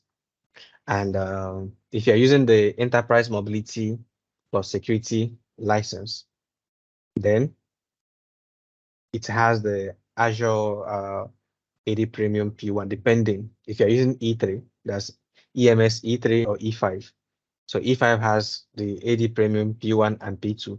Then Enterprise Mobility E3 has the only Azure AD Premium P1. Then we say that the conditional access is a collection of policies. So each policy is an if-then. So if a particular condition is met, then what is the condition or what is the action that should take place? So each of the policy is an if-then statement that includes assignment and access controls. So the assignment determines if the signals is coming from a user or coming from a location, or is coming from a specific application or coming from a specific device, or based on a real-time risk scenario. Then if those conditions, are met, or if, if those conditions are met, then the next is the access control. So the access control determine the then action. So if the signal is coming from all the things I mentioned earlier, then using the access control, you can decide to block access or allow access. So when you are blocking or allowing access, you can also determine some other prerequisites or some other, conditions that needs to meet. So if, let's say, the signal is coming from specific users in your organization, then allow access. Then if you're allowing access, you can also decide that they have to make use of multi-factor authentication, or they have to reset their password or some other conditions that you have configured in the conditional access policy. So they need to meet all those conditions before they can be able to access your corporate data.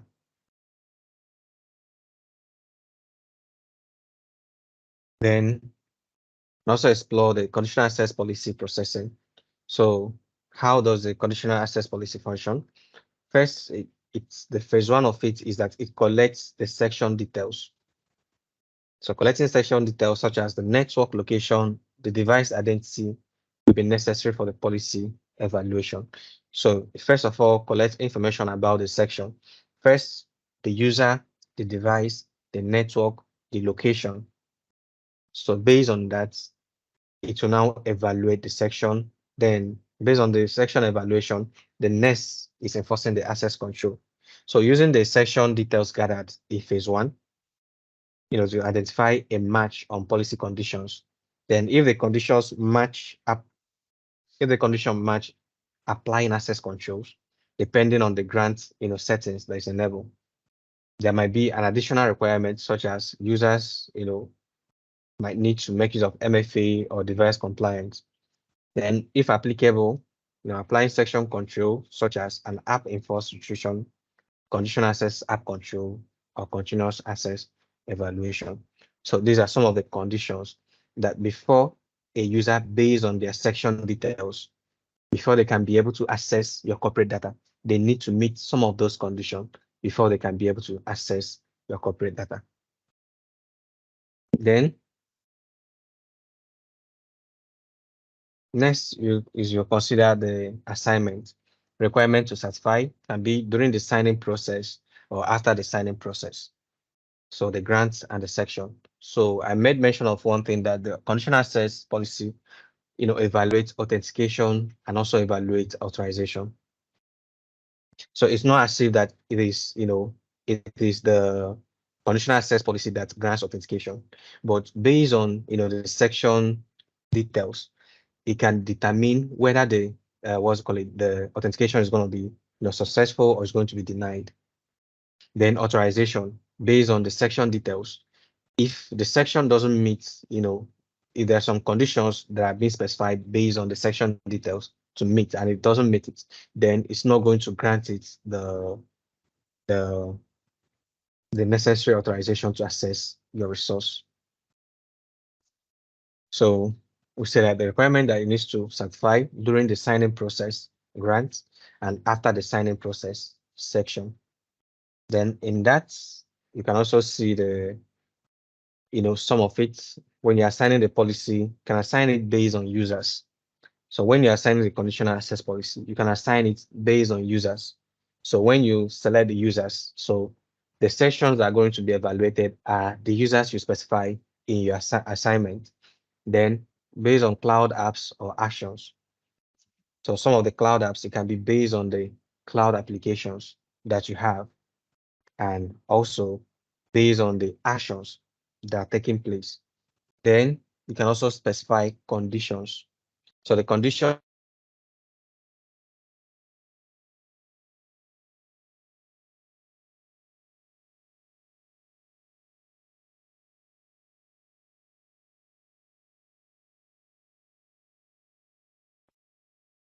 so sorry. So the conditional access, when we are looking at the assignments, cloud apps can be based on the cloud application that the user is trying to access. Then condition based on the application or the device or the location the user is trying to access those applications from. Just a minute.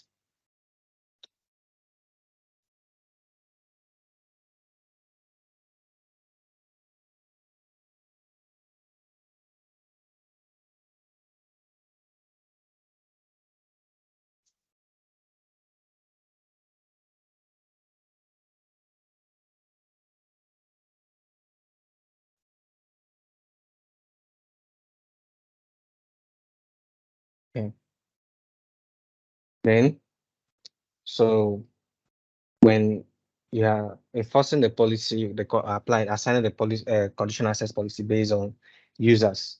So you have the target can be none. So when you're looking at not applying to any of the users at all, or all users, when you're looking at applying to all users you have in your organization, or select users or groups. So when you have specific users or group of users that you want to assign or apply the conditional access policy to, then exclude. So using the exclusion, you can specify the users. That's when you're using things like the all users or using groups, but you have some users that you want to exclude from the policy. Then you can make use of the exclusion. So you can exclude based on, the type of user. So it can be a guest user, external user. It can also be based on the directory roles. So you can decide to exclude all users that has administrative role. Then can also decide to exclude based on users or group of users.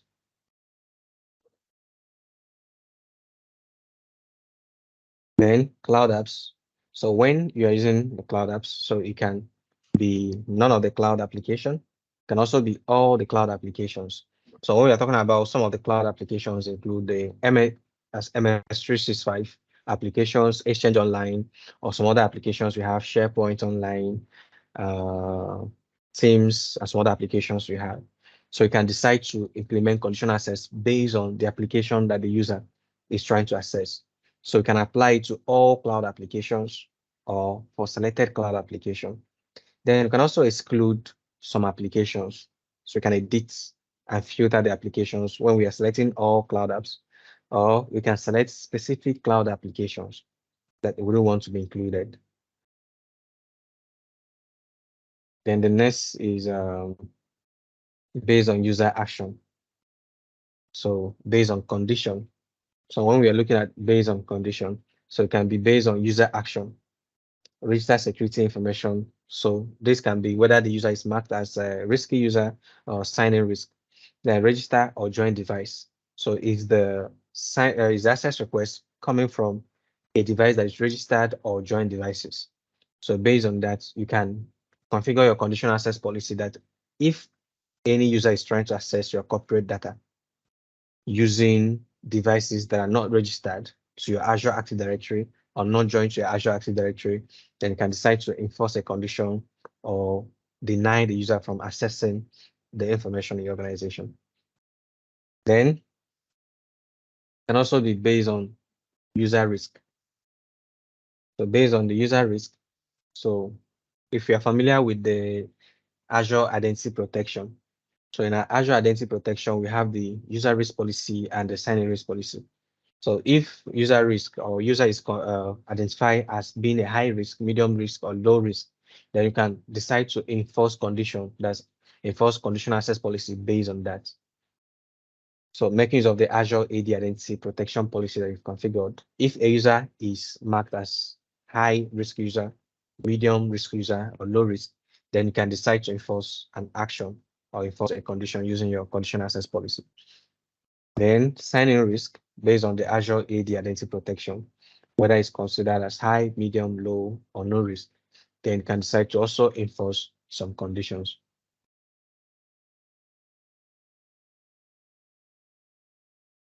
Then assignments based on the device platform. So you can include any device or select device platform. So when you are trying to use the conditional access policy to target device platform. So it can be Android, Windows, Windows Phone, iOS, Mac OS, or Linux. Then you can also create an exclusion based on the Windows platform and also determined by user agents, which contains an unverified information. So based on it, you can enforce your conditional access policy or assign the conditional access policy. Then we have the conditional access policy assignment based on location. So you have any location. So when you use any location, it's highly restrictive. That means users cannot be able to access the data or access the corporate data that you're protecting using the conditional access policy. Because when you select any location, that means any location that the access request is coming from is already restricted or allowed based on what you configured. Then all trusted locations can be based on your MFA trusted location or locations you marked as trusted. Then selected locations can be based on the named location that you've configured. So if you have configured a named location, then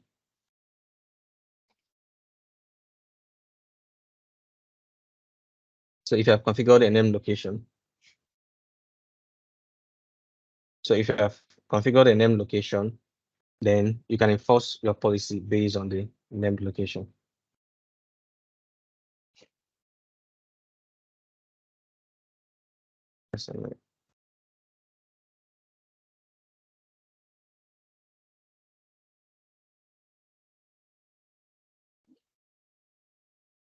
So you can configure the policy based on the named location. Then when you're creating your exclusion, it can be all trusted locations or selected locations based on the selected location that you configured.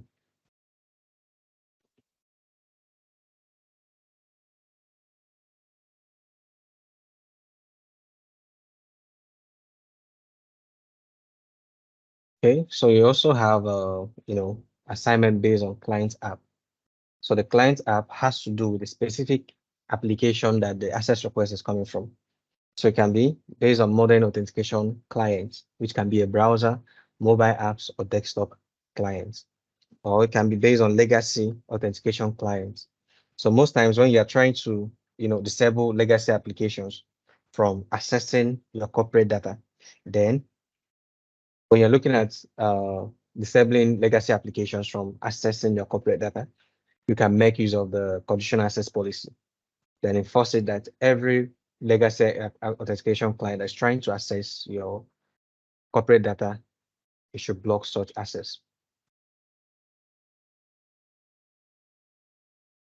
Then you can also assign, the condition based on filter for devices.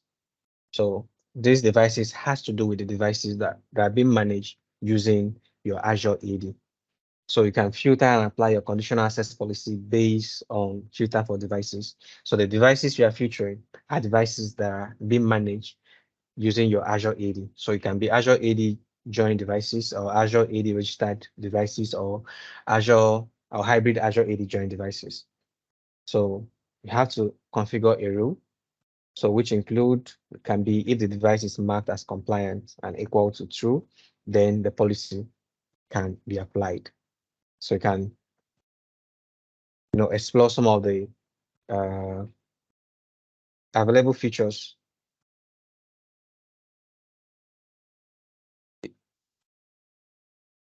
So you can explore some of the available features that we have when you're configuring filter for devices.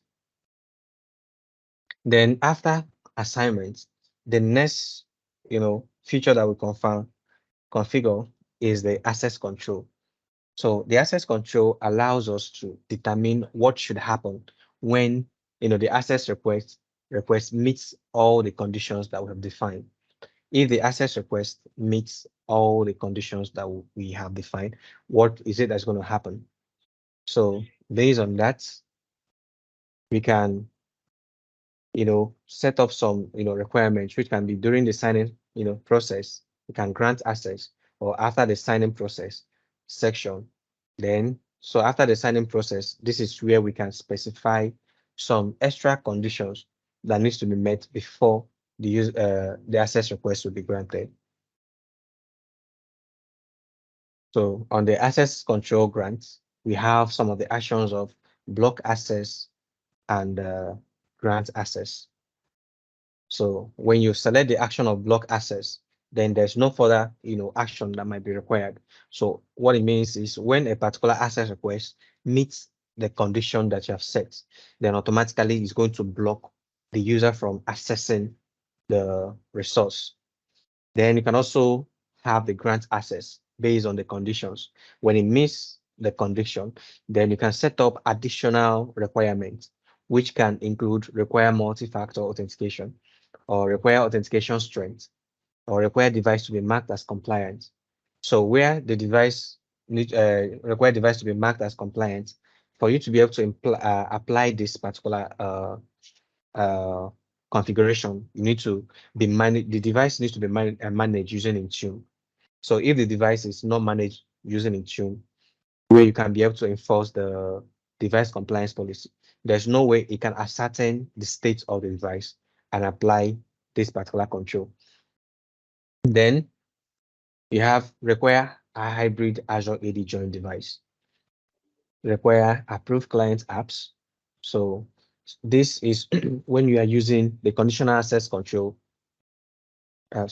using the conditional access policy in combination or when you integrate the conditional access policy with Intune and you're using the Intune manage application, mobile application management. So with that, you can be able to use the require approved client apps. So any application that is not being managed using your Intune mobile application management will not be able to be granted access to, to access your corporate data. Then require app protection policy. That's for applications that are being managed using your cloud app security. Require password change. Then for multiple controls, probably you want to use all the control or use some of the control. You can require all the selected controls. So require all the selected control uses the AND gate. So if you're very familiar with the logic gates, so when you're selecting the require all the selected controls and you have multiple control, it uses the AND gate. So what it means is that all the controls you have configured needs to be met before the access will be granted. Then when you select the require one of the selected controls, we are using the OR gates. So what it means is that any of the access control that you have enabled needs to be met before the user. So it doesn't need to be all of them.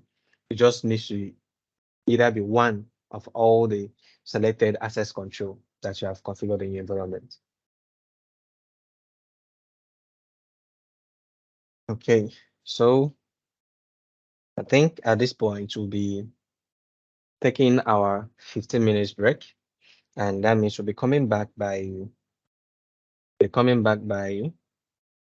12:15. So we'll be coming back by 12:15 Central Time. Continue from where we stopped. So see us in the next 15 minutes. Just take out a few minutes to stretch out and get ready for the remaining part of the class. Well, welcome back from the break section. I hope we are able to stretch out and grab a cup of water. So welcome back. So far we've been talking about the Microsoft Intune. And we've mentioned some of the key features we have in Microsoft Intune. We started up our discussion for today from when we started talking about the different configurations that we need to enable when you are boarding device to when you are enrolling your device in Microsoft Intune. We talked about the configuration profile. Then after that, we talked about the endpoint security features or endpoint security policies we have in Microsoft Intune. Then we talked about the baseline security policies. So in configuring the Microsoft configuration profiles, we said that we use the configuration profiles to set up the basic features we have on the devices, and that we have different device platforms that are supported in the configuration profile. So the configuration profile allows us to manage.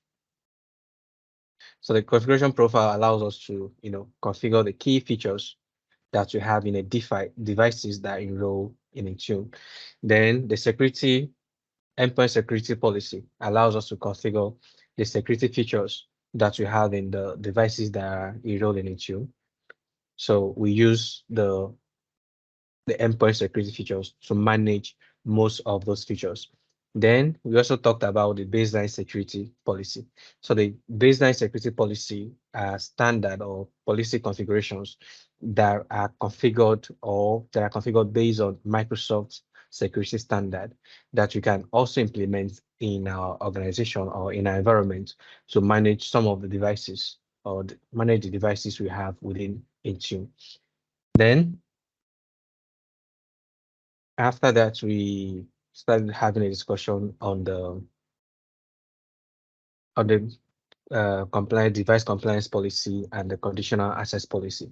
So on the device compliance policy, we established that the device compliance policy is used in setting specific standard that devices needs to meet in order to be marked as compliant, or in order for them to be, to be able to mark as compliant or be able to access some of our corporate data.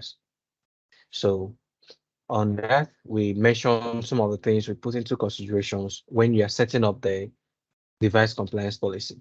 Then after that, we also talked about the conditional access policy. We said that the conditional access policy, we use it to evaluate some conditions, there's access request conditions that needs to be met.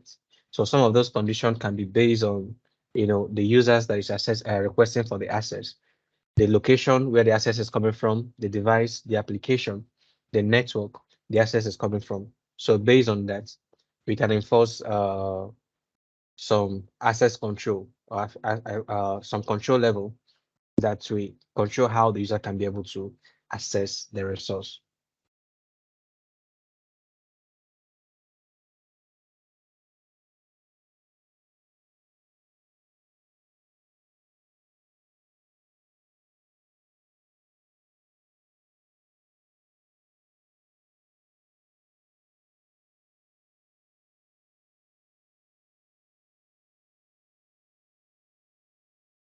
Okay.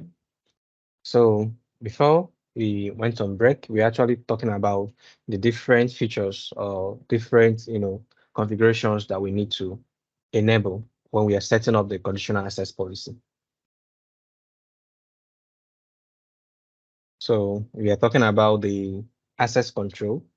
Then we mentioned when you enable the, grant uh, function, how we can be able to use it, and some other configurations that we need to also set up when we are setting up the grant access control in the conditional access policy.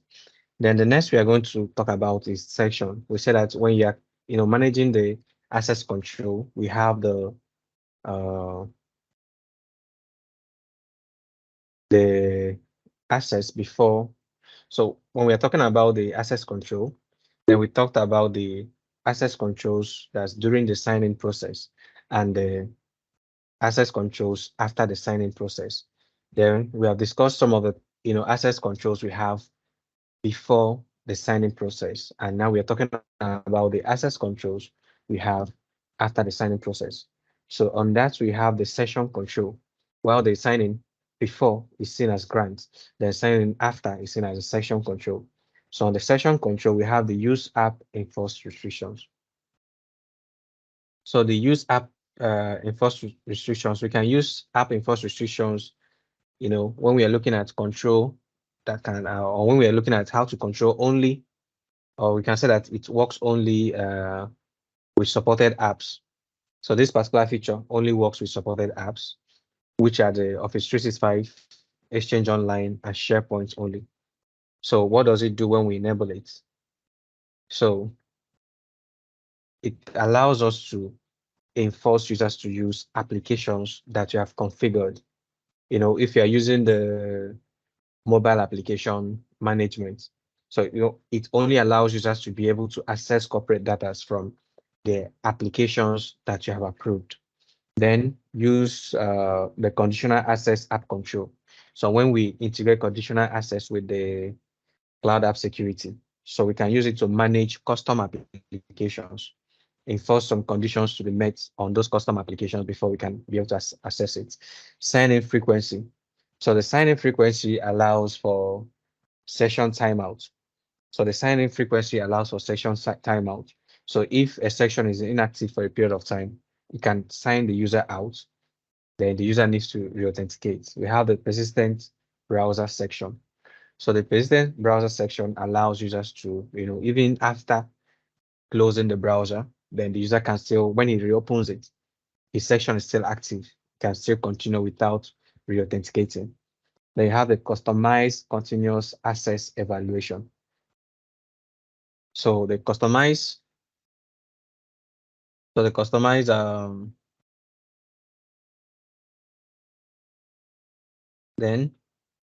we have the customized continuous access evaluation. So the continuous access evaluation is, also enabled as part of the organizational conditional access policy. So organization, while it is now named the customized continuous access evaluation, is that organization now have the option of disabling it if they don't need it. So if organization doesn't need the continuous access evaluation, they can actually, disable it. So the continuous access evaluation policy can be scoped to all users or specific users and groups that you have within your organization. Then you have the disable resilient defaults, and also you have the required token protection for sign-in sections. So if you look through the other image I have, so when you hover through the eye icon, that's the eye within a cycle. So it gives you more information on what the particular functionality can achieve when you enable it in the organization. Then looking at how we can integrate conditional access policy with Intune. So Intune enhances conditional access by implementing device compliance. So I think when we are going through some of the conditions, when we are going through some of the access control, we also see required device to be marked as compliant. So with integration, when Intune is integrated with conditional access policy, it allows it to be able to evaluate whether the device is compliant or not. So if conditional access is not integrated with Intune, then it cannot be able to use some of the features that require device to be marked as compliant. Then you also have the application protection policies, which is part of the mobile application management feature of Intune. So with this, you can also apply the conditional access or application-based conditional access, when we have some of the features that requires the application, requires application to be approved or require an approved application. So if you don't configure the application protection policy in Intune, some of those policy will not be able to enforce. So because using the application protection policy, you can be able to enable, the applications, the required applications that's needed to be able to access your corporate data. So using conditional access, you can enforce those policies. So using conditional access policy, you can enforce some of your application protection policies. Then using the conditional access policy, you can also enforce the device compliance policy, so that when a device is not marked as compliant, then it will not be able to access your corporate data. And also, if you are using the application protection policy to manage the applications that are accessing your corporate data. So when an application is not approved, users cannot be able to use it to access your corporate data. So that's one of the benefits that you have when you integrate conditional access with Intune. Then you can also implement device-based conditional access. So conditional access works with Intune device configuration and compliance policy. So using Intune, using the conditional access policy, you can also enforce a policy that if a device is not, managed by Intune, it will not be able to access your corporate data. And if a device is not marked as compliant, it will not be able to um, access your corporate data. So the main characteristics of this feature is that it's based on Azure AD conditional access. Then it leverages Intune device compliance policy. So which means that, based on the device compliance status, it can enforce that a device needs to be compliant, or a device needs to be enrolled before it can be able to access corporate data.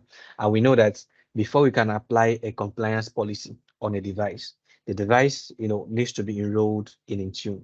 So you can apply a device compliance policy on devices that are not enrolled in Intune. So based on that, it leverages Intune device compliance policy to require device enrollment, requires enabling the required device to be marked as compliant option of the grant access control and device compliance policy.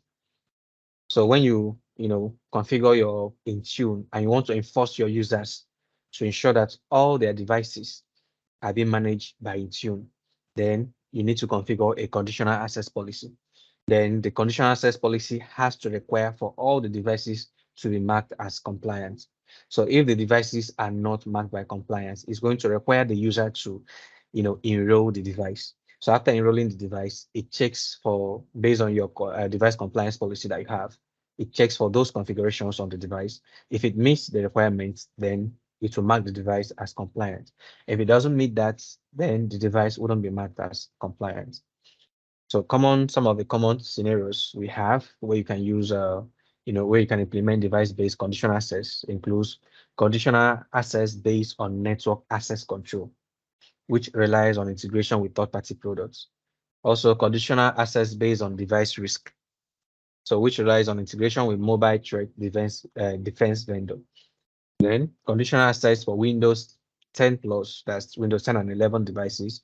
Conditional access for on-premise exchange, when you're using things like the configuration profile that makes use of the email templates. Okay, then implement app-based conditional access. We have seen how to implement device-based conditional access. Then how can we implement application-based conditional access? So this particular feature is based on the Azure AD conditional access, and it also leverages Intune managed apps and their app protection policies. So before you can be able to use conditional access to manage applications, you must have configured Intune managed apps and also set up the app protection policy. So it does not require device enrollment. So when you are using this, it doesn't require the device to be enrolled, but it all requires that the device needs to be compliant. It needs to be an approved application. So you can actually consider using this when you have a lot of users who are using personal devices. If you have users who are using personal devices, then you can consider controlling the applications that they are using to access your corporate data than controlling the device that they own.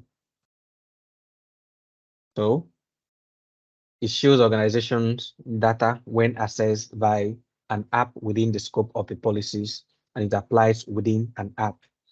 So when you use this, the policies that you're deploying only applies to the applications that are accessing your corporate data. So it doesn't really invade the user's privacy. So it only manages the application. Let's say Outlook. The user is using Outlook on mobile to access the corporate email. So when you apply the app-based conditional access policy, so what it manages is only the Outlook that's accessing the corporate data. So it doesn't affect any other what's it called it applications that the user have in the device. Then it ensures that only client apps that support Intune app protection can access Office 365, which includes the Exchange Online, SharePoint Online that we have in the Microsoft 365.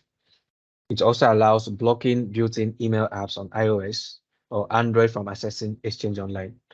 So when you configure your Intune managed apps and app protection policies, so it prevents users from using the native iOS email app or using Gmail app that you have available on what's it called it on on Android or any other platform from accessing your Exchange Online. It also allows blocking apps without app protection policies from accessing SharePoint Online. So it also allows blocking apps that doesn't have an app protection policy from accessing your SharePoint Online.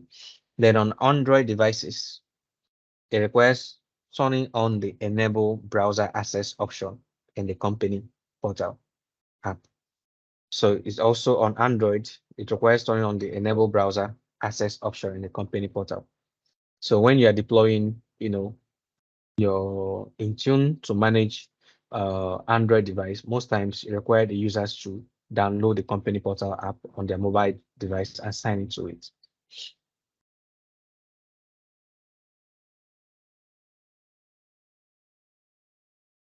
Okay.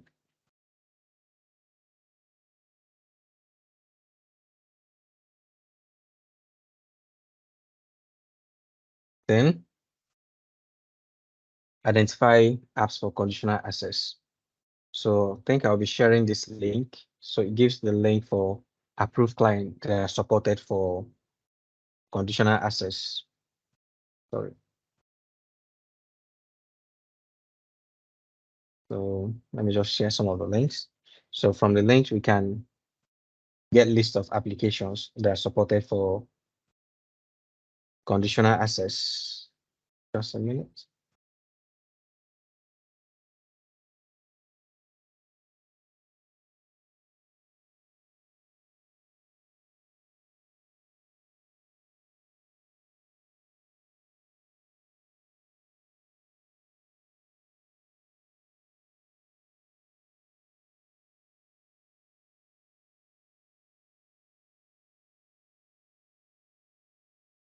Okay. So we are still, coming back to, I think I saw one question, if line of business app. Yeah, so if you integrate your line of business using the Intune SDK, so we are still going to come to that. So if you integrate your custom line of business application using the Intune SDK, then you can still manage them using the Intune mobile application management. And if you can manage them with that, then you can still enforce your conditional access policy on them.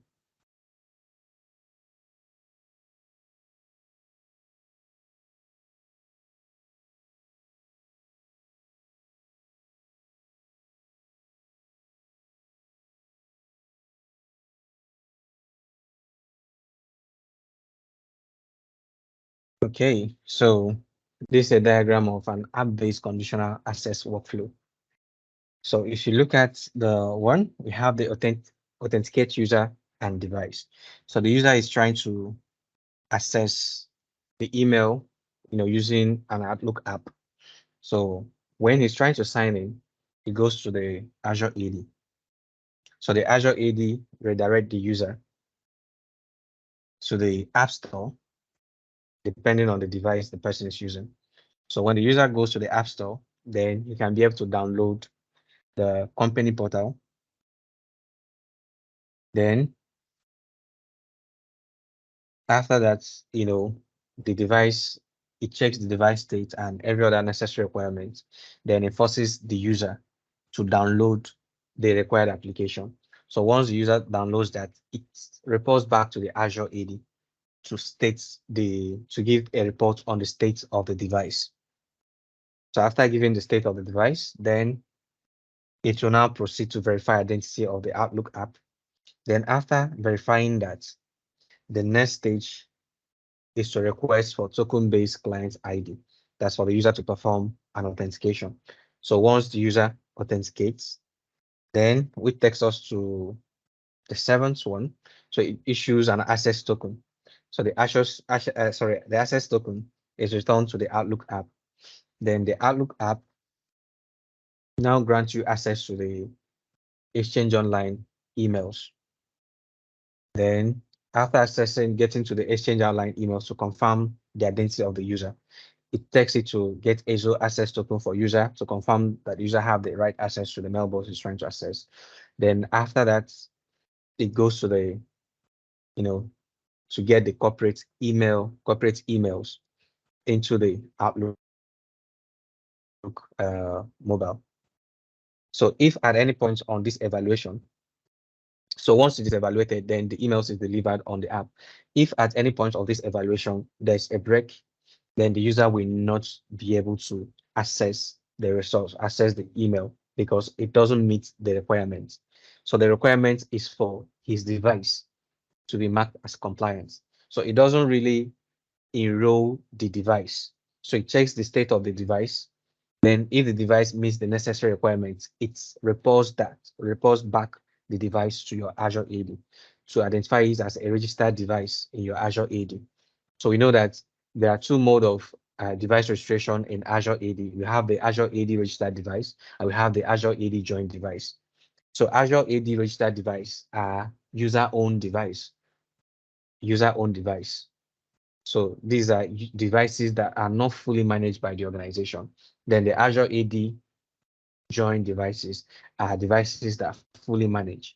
So once the identity of the device is identified and it's reported back to the Azure AD, then it enforces some of the policies you have within your mobile application manager. So based on that, it enforces the user to use the required applications, enforce the app protection policies that you have before the user can be able to gain access to your corporate email.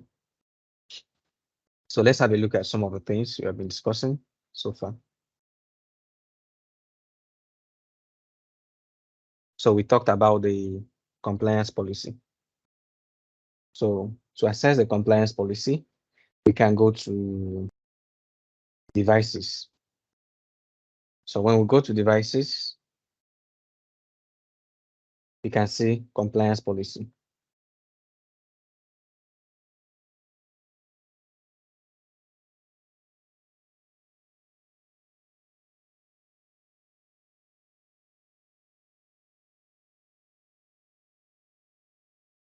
So we can see compliance policy, then you can click on create policy. And one of the things we said about compliant policy, one of the things we said about compliance policy is that when you're creating your compliance policy, it has to be created based on platforms. You have to create your policies based on platform. You have the Android device, Administrator, Android AOSP, Android Enterprise, iOS, iPadOS, Linux, macOS, Windows 10, and later Windows 8.1 and later. And we also talked about the tenant-wide compliance policy. So to configure the tenant-wide compliance policy, so this is where we configure that Mac device with no compliance policy assigned as compliant. So if you don't want devices that doesn't have any compliance policy assigned to be marked as compliant, then we can leave this. So you can see that it is enabled by default. So we can actually turn it off or leave it as it is. Then enhanced jailbreak detection. So these are the devices that are no longer in their original state. So you can enable this. So if you click on it, it gives us more information. So enhanced jailbreak detection uses these device location services to trigger device check-in and jailbreak evaluation with Intune. So more frequently. So user location data is not stored by Intune, and this is impacts the battery life. So if you enable this particular feature, it might affect, the battery life of the device that is being managed using Intune. Then compliance status validity period is 30 days by default. So you can still customize this period. So the compliance status validity period has to do with the period where a device is marked as compliant. It can be a period of 30 days. At the end of the 30 days, the device is reevaluated to confirm the state of it. So you can, adjust, customize it based on your organizational requirements. Then after this, then the next we have is where you have the retire non-compliant devices. So if the devices that are marked as non-compliant and has exceeded their grace period, then you have the information on the retire non-compliant devices. Then notifications are based on different states or things you want to get notified on. So you can create different notifications based on different actions that should occur based on device compliance that you want to get notified on. Then let's go back to the policy. So to create a policy, let's select Android device administrator. Then click on create. So give it a name first. Then this is where we configure our compliance settings. So what are those states or those features that needs to be available on the device for us to mark it as compliant to our requirements in our organization? So you can say for Microsoft Defender for endpoints, select clear, low, high, medium, and the status you want it to have. That's the risk score. Then the device health, device managed with device administrator. You can enable this root devices. Want to block root devices. Then require the device to be at under the device threat level. So you can select what the secured, low, medium, high. Then for Google Play Store, Google Play service is configured. Do you want it to be required? Up-to-date security provider, first scan on apps, safety, net device attestation. So if you put your mouse on any of it, then you get more information on the particular configuration. Then device properties, the OS level, what is the minimal OS level you want the device to have for it to be marked as compliant, the maximum OS level, then system security, require encryption of data storage. Do you want the user to enable encryption on the device? Block apps from unknown source. You don't want the users to be able to, enable downloading application outside the Play Store. Company portal runtime integrity require block USB debugging on device, minimum security patch level that you want the device to have. So these are different security features, the minimum of it that you want it to have, the device to have, the state of it before the device can be marked as compliant. So after configuring this, the next thing is to configure the actions. What should be actions when the device is marked as non-compliant? So you can come to this and select send email to end user. So when you enable this, what happens is that the end user gets an email notification that the device is not compliant. Then send push notification to end user. So the push notification comes out from the company portal to notify the user that the device is not compliant.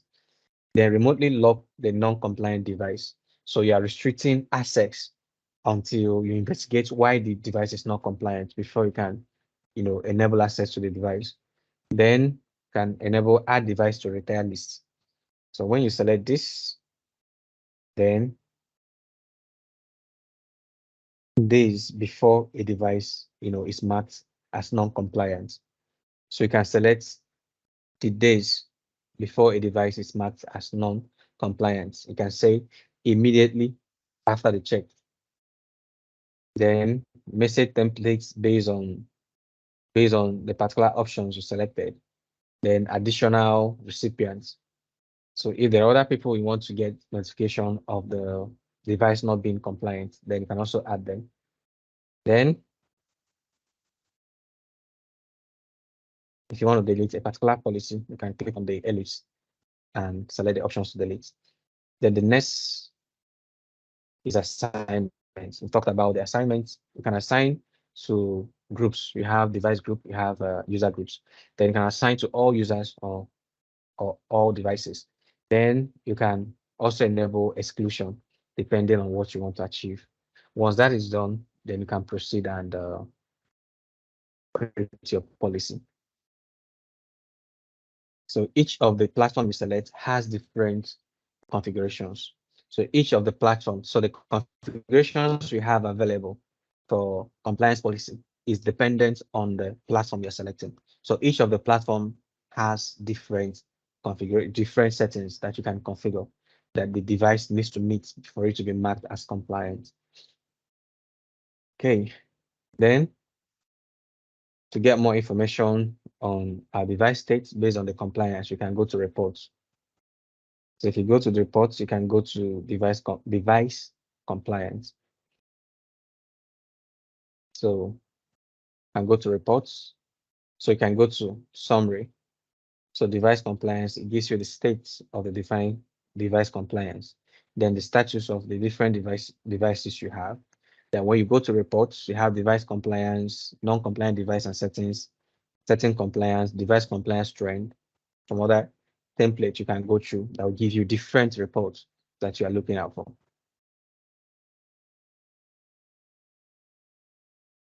Then the next you're going to be looking at is the conditional access policy. So you can access that through the endpoint security. So when we go to conditional access policy, we have mentioned the basic requirements. So for you to be able to make use of the conditional access policy, you need to have Azure AD Premium Plan 1 or Plan 2. So if you need to make use of the conditional access policy, you need to have the right subscription. Then to create a conditional access policy, I've selected that. You can there's some other basic configuration that might not really have time to go through. So I'll just go through some of the basic things. I would have talked about at least the named locations. So named locations, when you're considering a specific location you want to include in your conditional access policy, you can configure the named location. Let's look at the conditional access policy proper.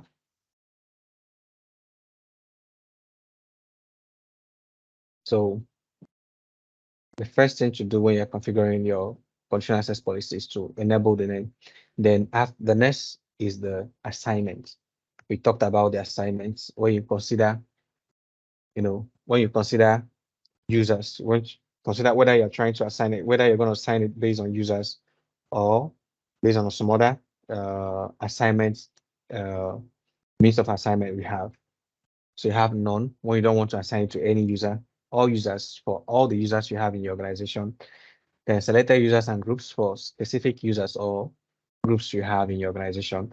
Then exclusion has to do with the people you don't want to apply the policy, enforce the policy on. So it can be your guests or external users. It can be directory roles, people who have an administrative role in your Active Directory, that's Azure Active Directory. Then you can exclude individual users or groups. So when you select Active Directory roles, then you have to select the specific role you have in mind. So it can be global administrators, exchange administrators, what's it called? Password administrators or any of the administrators you have. So then the next is based on cloud apps and actions. So when we go to this, we have all cloud apps. So when we select the all cloud apps, it enforces it on all the cloud apps we have or selected cloud apps. So we can filter the cloud app that we want. So when we select this, we can specify the rule. Okay, so I don't have the specific rule. Then you can go to select where you the select options, where you select the specific applications or specific cloud applications that you have. So it can be Office 365, Azure Advanced Threat Protection, and some applications. So these applications are based on the application that are registered on your Active Directory. Then you have the exclusion option. So you can exclude using a filter, you can exclude by selecting the individual application that you want to exempt. Then after that, you can also assign policies based on conditions. So the condition can be user risk. So the user risk is based on your uh, identity protection, Azure AD identity protection policy that you configured, and also based on sign-in risk policy. Then device platform, where you select the specific platform you want to assign the conditional access policy to, and also based on location. This is where the named location comes in. So you can also assign it based on the named location, MFA location, trusted location, client apps based on modern applications, modern authentication applications, uh, and legacy authentication applications. Then you can also filter devices. You can also assign the condition based on filtered devices. So some of the filtered devices can be non-compliant devices. So you want to enforce the conditional access policy on non-compliant devices. Then after assigning your policy, then the next is your access control. So the policy assignment is how the conditional access reads the sections. So based on your assignment, that's how the section details are determined. Based on what you have on the assignments, that's how the section details are determined. So these are the conditions we specify. If the user, if the application is, if the condition is, then what should happen? That's where the access control comes in. What is the level of control we want to have? And we say that in access control, we have before signing and after signing. So the before signing is where we have the grant, and after signing is where we have the section. So before the signing, where we have the grants, we have the block option. So when we select the block option, it automatically blocks the users from accessing the what's it call it, from accessing the application or the data. Then we have the grant access where we have different controls we can enable. Then based on the controls we have selected, then we can use multiple control where we have the OR and AND gates. So the AND gates, which is require all, that means all the selected control has to be met. And the require one of the selected control, which is the OR gates, means if any of the requirement of the controls are met, then the user will be granted access.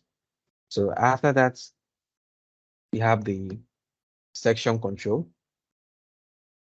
So the session control is how we manage access after what's called it after signing activity.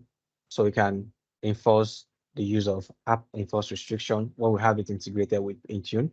Use conditional access app control, signing frequency, persistent browser section, customize continuous access evaluation, disable resilient defaults, require token protection for signing sections. So these are some of the basic things we need to configure. Then after that, then the next, you can enable the policy on the report only, on and off. Then when we are looking at using the device-based conditional access policy, then we can consider enabling the required device to be marked as compliant. So for us to be able to use this feature, that means the devices we are looking at managing, we must have configured the configuration profiles, the device compliance policies before we can be able to use this feature. Then for app control, so when we are using it for app-based control, require approved client app. So we must have configured the approved application app using our Intune before we can be able to enforce this. Then to be able to see that, if you click on see list of approved client apps, we can see the approved client apps where you can enforce the manage and the application policy that you have in Intune. Require app protection policy. You can see the different applications that are supported for this policy. Okay. So the next we are going to be discussing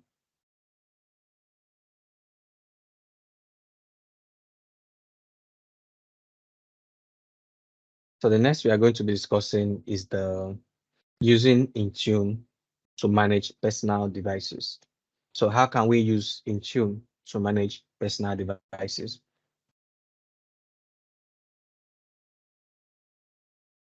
So when we are considering using Intune to manage personal devices, so this is a scenario where we are considering bring your own device, where we have probably remote workers or offshore workers who are making use of their individual devices to access corporate data.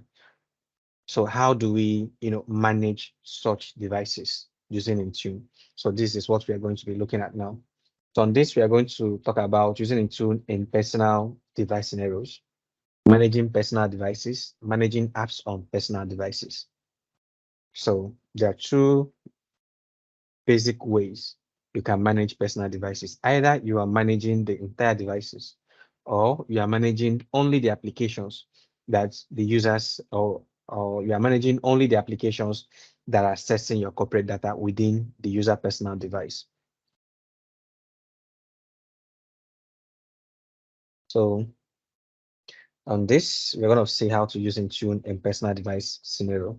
So we have the mobile. We said that Intune has two major, features, which is the mobile device management and the mobile application management. So what is the difference between the mobile device management? So the mobile device management gives you controls to manage the entire device, which includes the device management, user and app data, and settings removal. So you can remove user, you know, information from the device.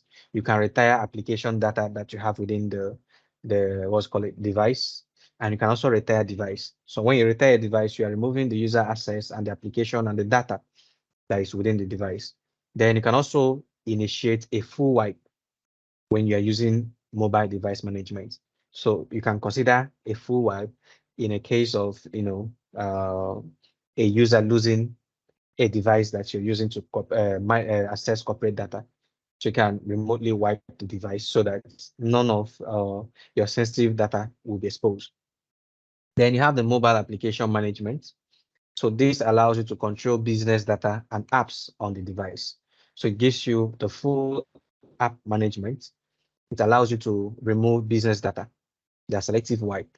So you can select the apps that are accessing your business applications, business corporate data, and remotely wipe them. You can also use it to block data copy to personal apps. So using the application policy protection policies, you can determine, how the applications can function. You can determine, the features that will be enabled on those applications. So this is more common when you're looking at, bring your own device where you have limited access on the user's device. Then you can be looking at mobile device management when you're looking at corporate owned devices.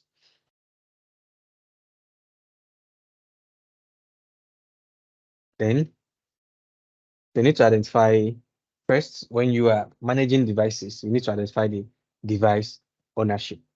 So when you go into your device inventory and you are looking at each of the device, so you have device property.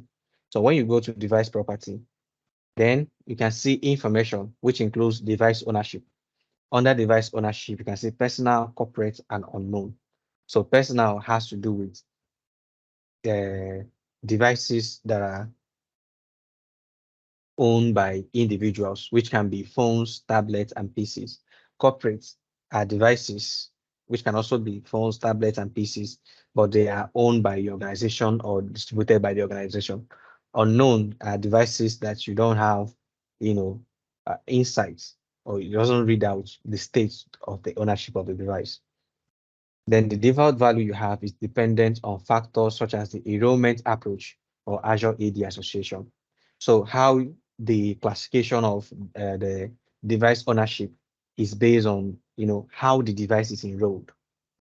So if the device is enrolled in bulk by the corporate identity or a corporate account, then it can associate the device as corporate. Then based on the Azure AD association, and we know that for corporate personal owned devices, it's mostly Azure AD registered device or registered Azure AD devices. So such devices are identified as personal. Then these two can also be modified. When you notice that the device ownership is not rightly marked, then you can also select the appropriate one and assign it to the device. Then, what are some of the difference between the personal and corporate? So personal enrollment is initiated by the device user. Then app inventory contains managed apps only. So for a personal devices, so the enrollment is initiated by the end user, and the app inventory contains only managed apps, which you have already only approved for the profile. So the phone number that is associated with the device remains private. For corporates, it includes multiple enrollment methods, which can also be bulk. The app inventory contains all device apps, but it's limited to work profile on Android devices. So the phone number is also available, except for Android devices with work profile.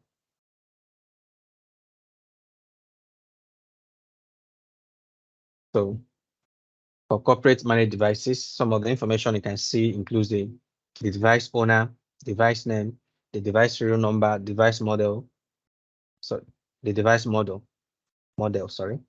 device manufacturer, the operating system version, that's the operating system that is running on the phone, and the version, the device IMEI, the app inventory, some other information. Then managing personal devices. So how do we manage personal devices? So now we are not looking at corporate devices. We are looking at personal devices. So these are devices that are mainly enrolled by the end user. So we're looking at devices that are enrolled by the end user. So how do we manage it?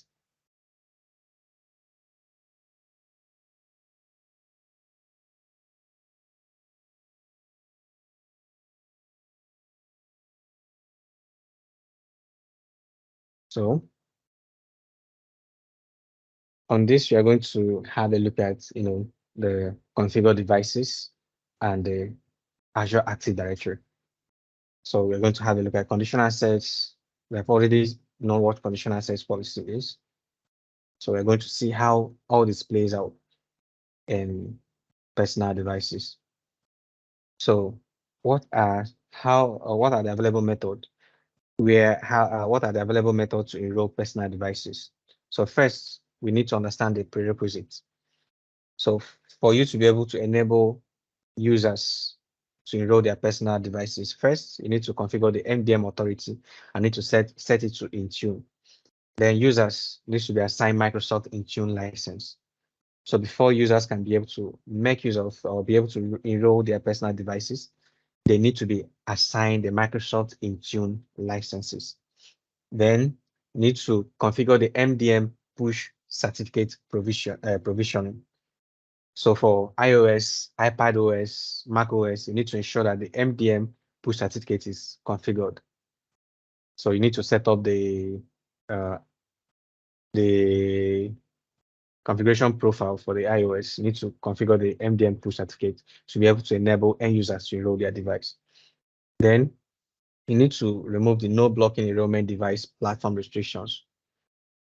So you need to make sure that the no blocking enrollment device platform restrictions is removed. Then some of the enrollment methods you have includes for Windows 10 and later version, you can use automatic enrollment.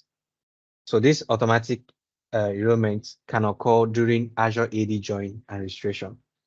So for bring your own device. So the user enrollments can make use of the company portal.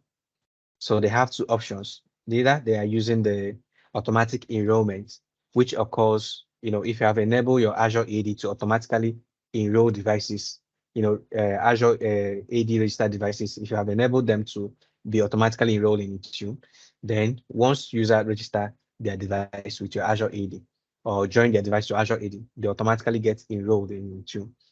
Then for bring your own devices, users can also make use of the company portal to register their Windows 10 and 11 devices.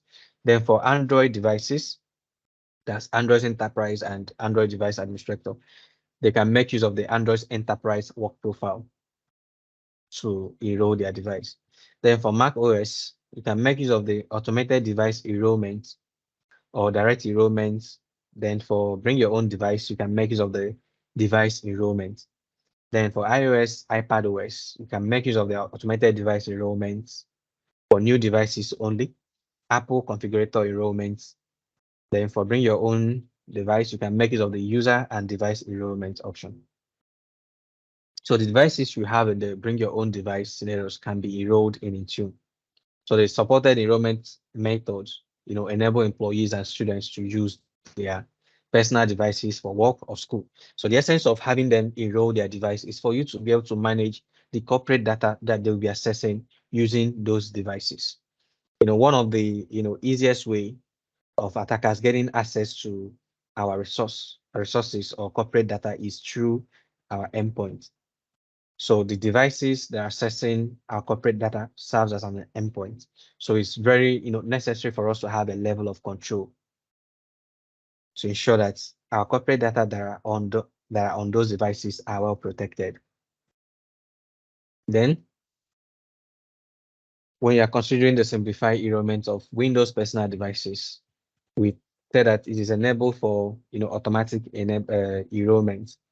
For you to be able to make use of the automatic enrollment, you need to have the Azure AD Premium license. So the user, in addition to assigning the Intune license, you also need to assign the Azure AD. You need to also have the Azure AD tenant-wide, so not by user. So you need to have the Azure AD Premium license. Can be P1, can be P2. Then you need to configure the CNAME DNS record on your DNS registrar. So you need to configure the CNAME DNS registrar or CNAME DNS record on your DNS registrar. So this simplifies enrolling Windows 10 and 11 device by implementing auto discovery.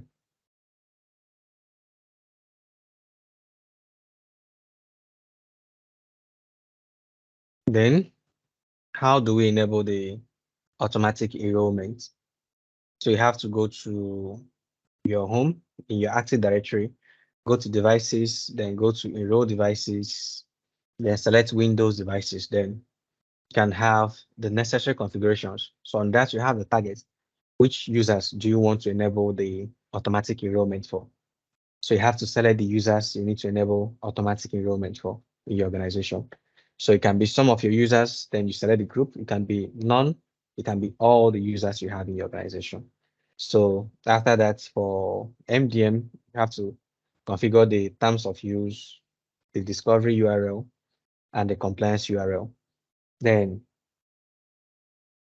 you also have, so in case of conflicts for personal devices, the mobile application user scope takes precedence. So for personal devices, the mobile application management user scope takes precedence. For corporate devices, the mobile device management user scope takes precedence if both scopes are enabled. So if you are going through this, you can see the scope. We have two scope when you are configuring the automatic enrollment. You have the NDM user scope, have the MAM user scope. So when the device enrollment is personal, the particular scope that takes precedence is the mobile application management. But when it is a corporate enrollment, the particular scope that takes precedence is the MDM user scope. So it's very important for us to have that in mind.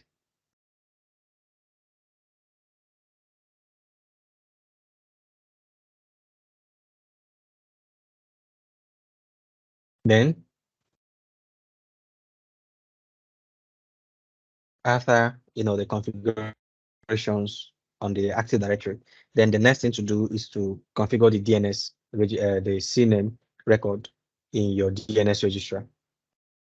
So to do that, you have to create a DNS CNAME records that redirects enrollment requests to Intune servers.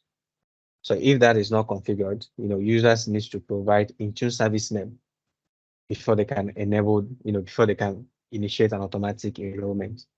Then the CNAME records to create includes the enterprise enrollment dot custom, that what we have. Then the record you need to impute is what we have below. So this table gives us information, the host name, the record type, the address, and the time to life record that we need to impute when we are configuring it on our DNS registry. So the essence of configuring this, it doesn't mean that if you don't configure this, it doesn't mean that Intune is not going to function. It doesn't mean that if you don't make this setup, you are not going to be able to use Intune. But if you're looking at using automatic enrollment, if you don't configure this, your users who are making use of Windows devices that might want to leverage the automatic enrollment might not be able to do that if you don't have the CNAME auto discovery records configured. Then the next thing we are going to be having a look at this is how to manage apps on personal devices. So we have seen how to, manage personal devices. We've seen how to manage personal devices. We talked about how, you can identify personal devices, how you can be able to enroll personal devices, the different, enrollment method that is available for the devices that we have based on the platform, Windows, Android, and iOS, the different, enrollment method and the prerequisite that we need to put in place before we can be able to enroll personal devices. Then the next thing we are going to be talking about is how to manage apps on personal devices. How do we manage apps that we have on personal devices? So on this, we're going to be talking about the app protection policy, compliance and security policy. Then we talk about the manage apps, where we talk about the manage apps and the app configuration policy. Then we also have a look at the Active Directory. So explore app management. So in managing app, we have different policies that we can configure in our Intune. We have the app configuration policies. So the app configuration policies allows us to manage the features that you have within Intune. So the app configuration policies allows us to manage. So the app configuration policies allows us to manage the features that we have within the application, while the app protection policies allows us to manage some of the security features that is available on the application. Then we have the app provisioning profiles, which allows us to define the application that should be available for different users we have in the organization. Then we have the S mode supplemental policy.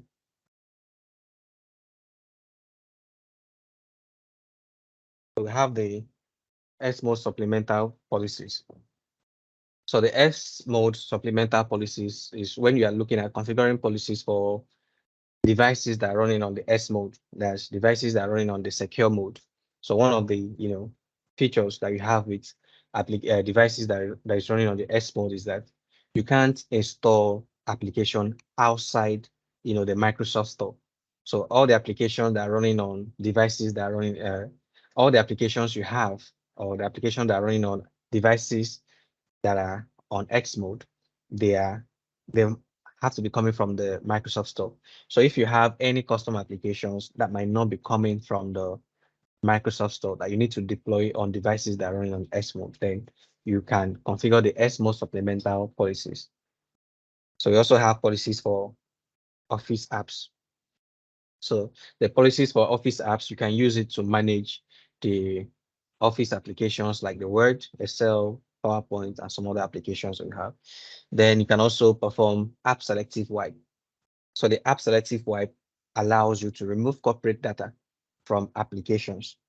So you can, select the particular applications or the particular profile that you want to remove the corporate data from. So that's one of the benefits of using the app selective wipe. So the app, does the application management allows you to fully have app lifecycle management. So you can manage applications from the period where you add it to the managed apps to when you deploy it to the end users, configure the basic features, enable some of the security features to protect it, then retire the application at the end of the life cycle. So the app management, allows you to have a full application life cycle. So it actually gives you, that robustness to manage applications that you are deploying to your end users. Then some of the preparations that you need to perform for deployment of some of the things you need to prepare for app deployment with Intune. First, you need to choose the management model. So you need to choose your management model. So your management model can be mobile application with mobile device management. So this has to do with managing applications that you have in devices that enroll in Intune, and also managing applications on devices without enrollment, that's devices that are not enrolled into. Then you can also establish the functional and management requirements. You can also establish the functional and management requirements. So on that, you need to determine the platform that needed, the groups of users that need the app, the configuration policies that need to be applied for those groups, then the protection policies that needs to be applied. So these are some of the things you consider when you're establishing the functional and management requirements. Then you need to determine the app source. So you need to determine the app source. So the applications, are they coming from the store, or are they apps that are written in-house, that's line of business applications, or are they web applications? Then you need to identify the licensing requirements. So for iOS device, you need to get the Apple Volume Purchasing Program for Business. Then you need to enable the Android work profile. Then you need to enable the Microsoft Store for Windows 10 and Windows 11, Android work profile for your Android platform, and the Apple Volume Purchasing Program for Business for your iOS platform.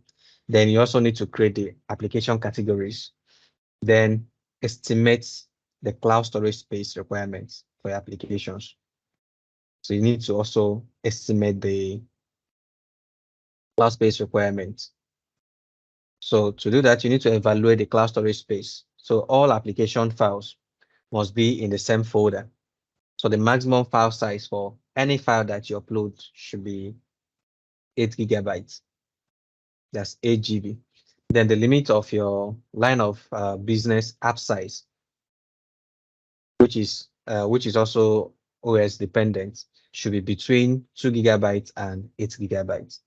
So the limit of the size of the line of business application should be between 2 gigabytes and 8 gigabytes, depending on the platform.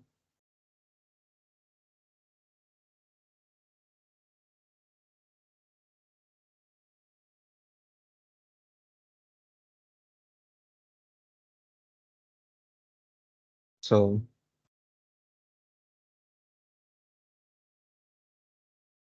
then the next thing we're going to be talking about is, when you're choosing the management model. So how do you know, consider your management model?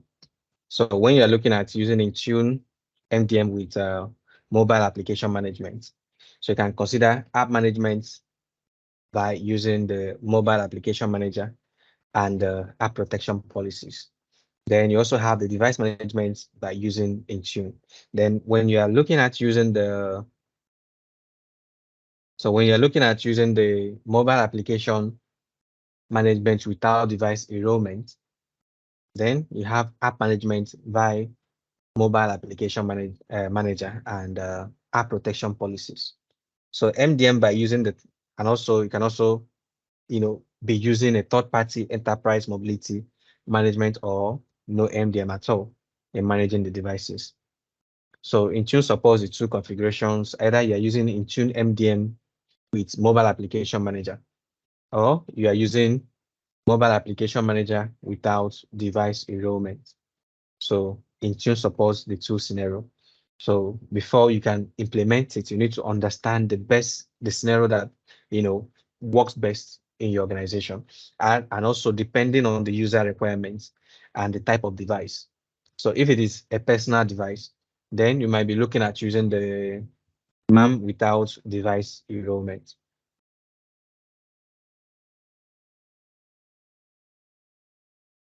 So plan app deployments. So you make apps available for management by adding them to Intune.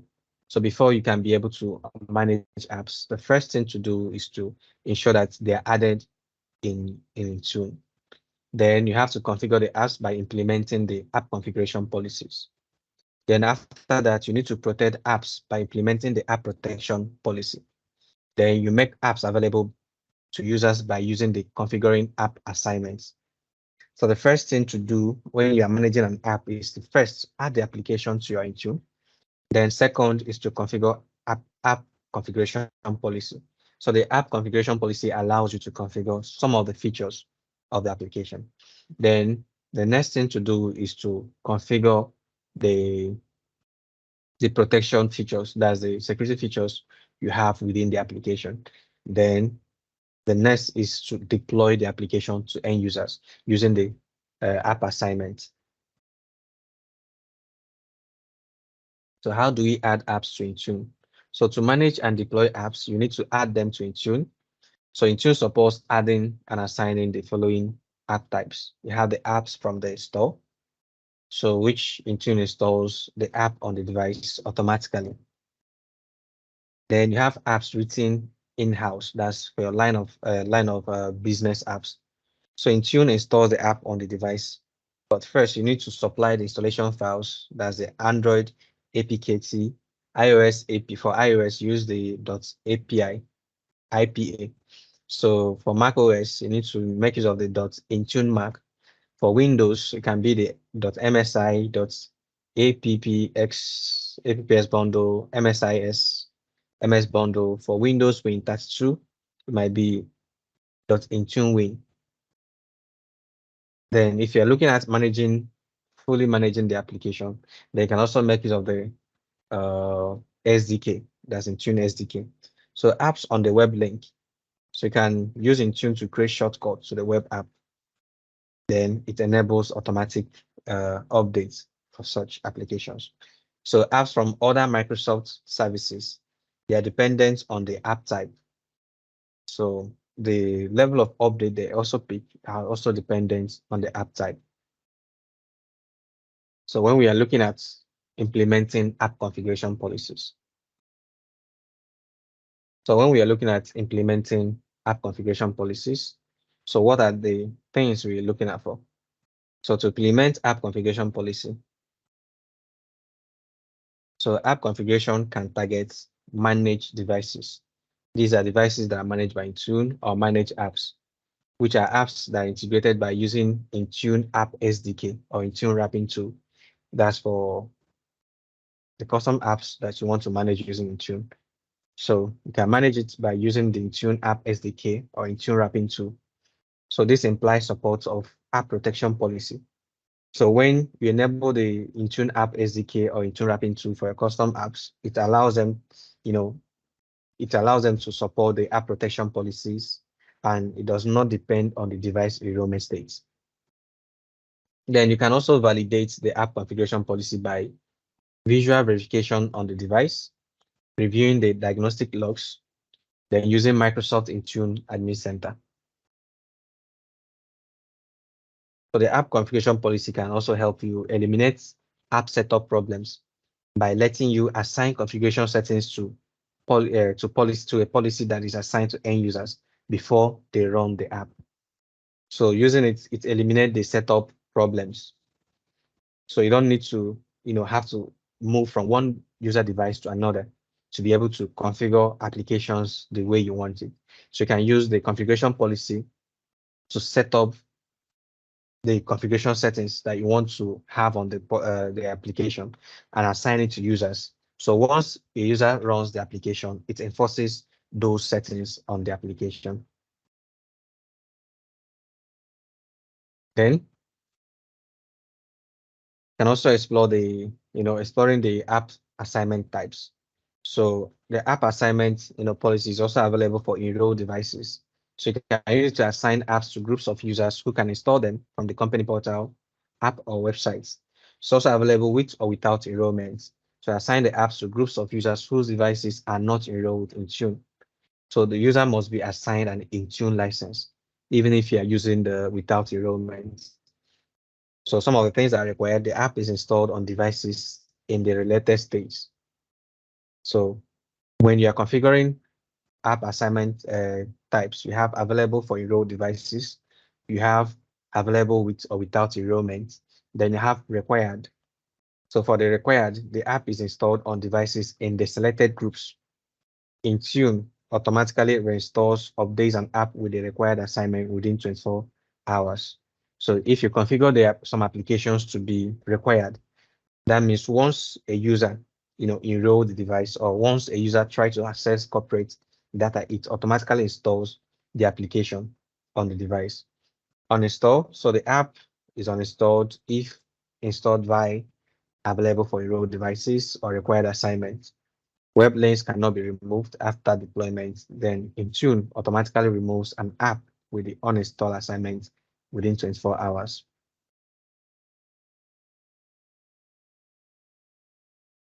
So when you add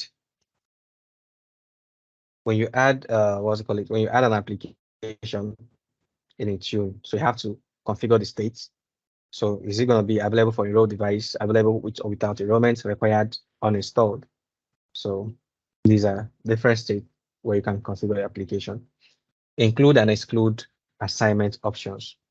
So some of the things you have to, put into considerations when you are, managing the include and exclude app assignments. So exclusions take precedence over exclusions takes precedence over exclusion for the same group types. Then user to device group relationship is not evaluated. User to device group relationship is not evaluated. Exclusion groups containing both users and devices are not supported. Intune offers pre-created all users and all devices groups. So you can take advantage of filters to narrow the scope of assignments. You can also assign an app configuration policy to a group of end users and devices by using a combination of include and exclude assignments.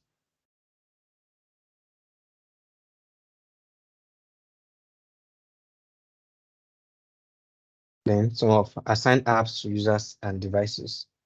So when an application is assigned to users, so can you assign, when you are enabling application assignments for users, for device enrolled in Tune, it is supported.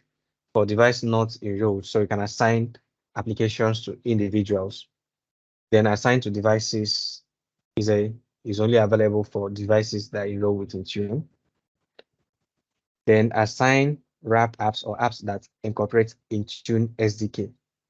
It is available for enrolled devices and not enrolled devices. Assign apps as available. It is also available for enrolled devices and not enrolled devices.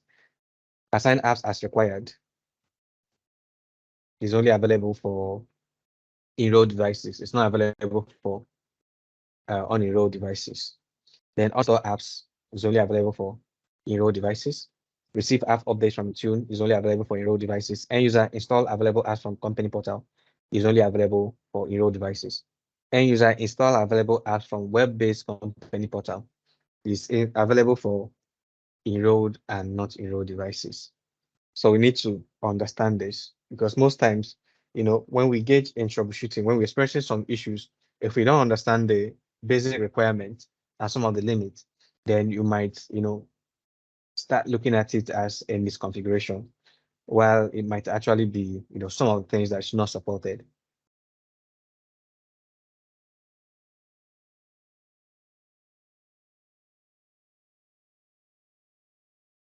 Then,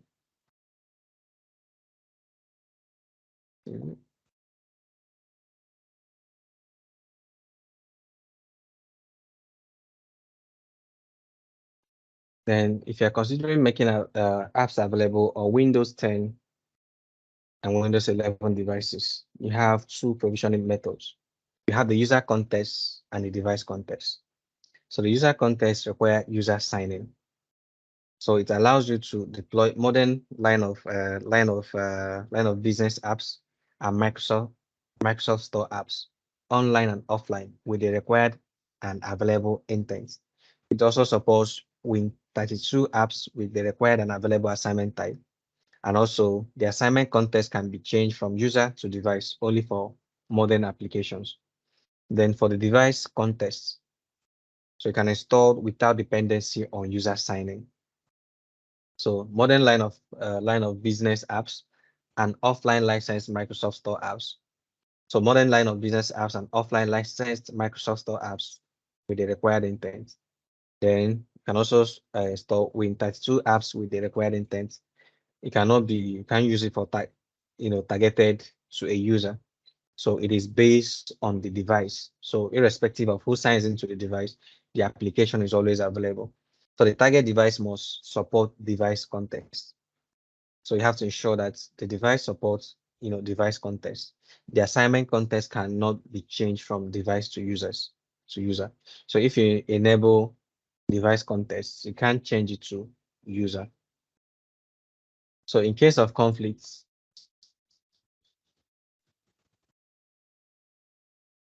a device context policy has a higher priority than a user context policy. Device context policy over user context policy. Then a store policy takes a higher priority over uninstall policy. So when you're provisioning your applications, then you need to understand your context. Are you looking at making the application available based on user profile? Or are you looking at making the application available based on device? Is this something that is required that all devices you have in your organization needs to have the application? So based on that, you can decide whether to use a user context or device context.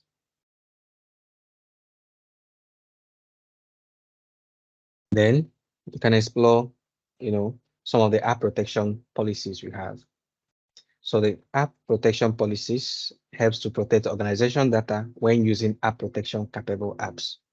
So with it, you can specify prohibited and monitored app actions, which includes restricting copy and paste and save as functions, opening web links inside the Intune Managed browser, enabling multi-identity use and app level conditional access. So you can also use it to apply independently of device enrollment. So you can apply the app protection policy independently of device enrollment. So you can use it to facilitate BYOD scenarios and support devices.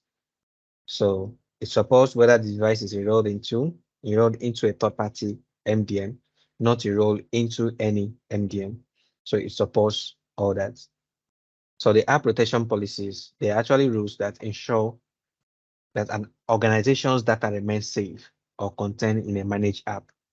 So it's very necessary that you ensure that all the applications that are accessing your corporate data are well secured and well protected to ensure that you are protecting your organization against data breach or data spillage.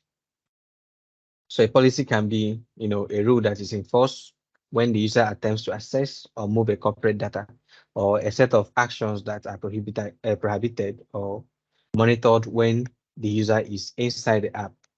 So using the app protection policies, you can control what the user behavior can be when it's using an application that is accessing or housing a corporate data. So you can decide whether you can be able to copy the data outside the corporate data or not. Then can he be able to access a corporate application using any application? So these are some of the things you can achieve using the app protection policy. So some of the app protection policies include, apps without app protection policy. So there's no separation between the organization and personal data.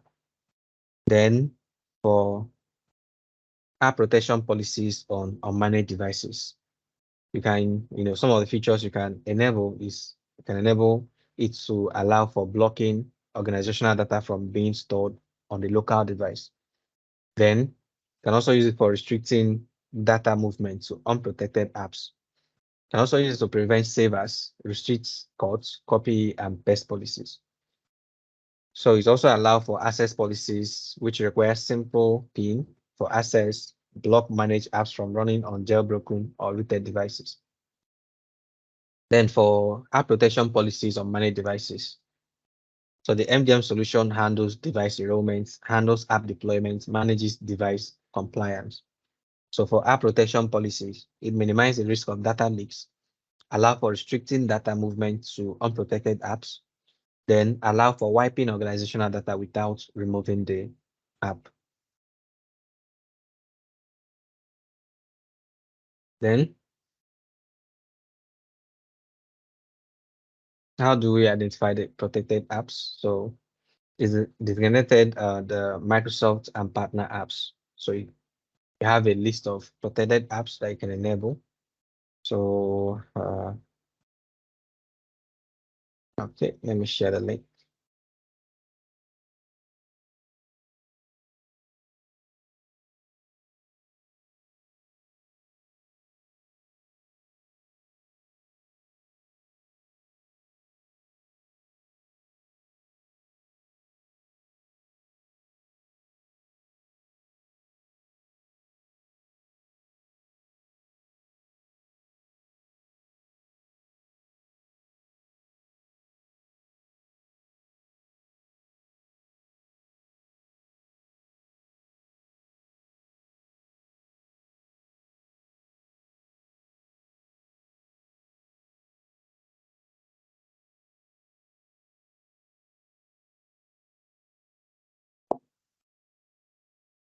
Okay, then to deploy your custom or line of business apps, so you can integrate it with the Intune SDK or wrap it by the Intune app wrapping tool.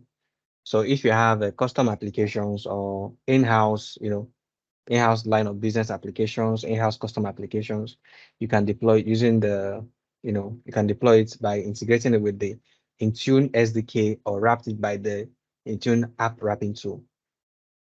So you can also develop it for native Android iOS using the OBJ-C Swift or Xamarin.Forms for other platforms. So there's no explicit guidelines regarding others. So if you are deploying any of these application, custom application, either you are using it, either you are using the Intune SDK or you are using the Intune app wrapping tool to customize those custom applications so that you can be able to manage them using Intune. Then when you need to deploy them in Tune to fully be managed by Intune, can also wrap them or integrate with the Intune SDK. So any app that has been integrated with the Intune SDK or wrapped by the Intune app wrapping tool, the Intune protection policy.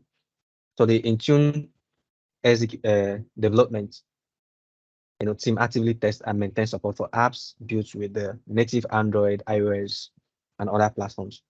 So Intune SDK and Intune app wrapping to support a whole lot of applications.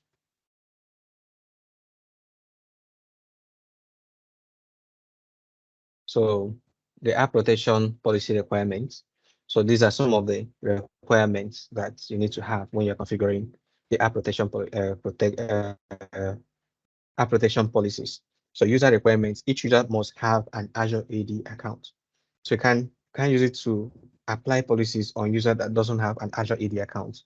Then you have to ensure that the user has an Intune license assigned. Then each user must belong to a security group targeted by an app protection policy. The same must sign into the app using the Azure AD account. So if user is, signing a protection policy on Outlook, and user is using a different account that the policy is not applied to, so there's no way the policy is going to get enforced on the Outlook. So the user needs to use the corporate account that has the policy applied for it to get enforced on the Outlook. Then requirements for app protection policy targeting the Microsoft Office apps. Those for Outlook mobile app, user must have Exchange Online Mailbox license and link to their Azure AD account. For Word, Excel, and PowerPoint, user must have the Office 365 Business or Enterprise license linked to their Azure AD account. User must have designated managed location hosting organizational data.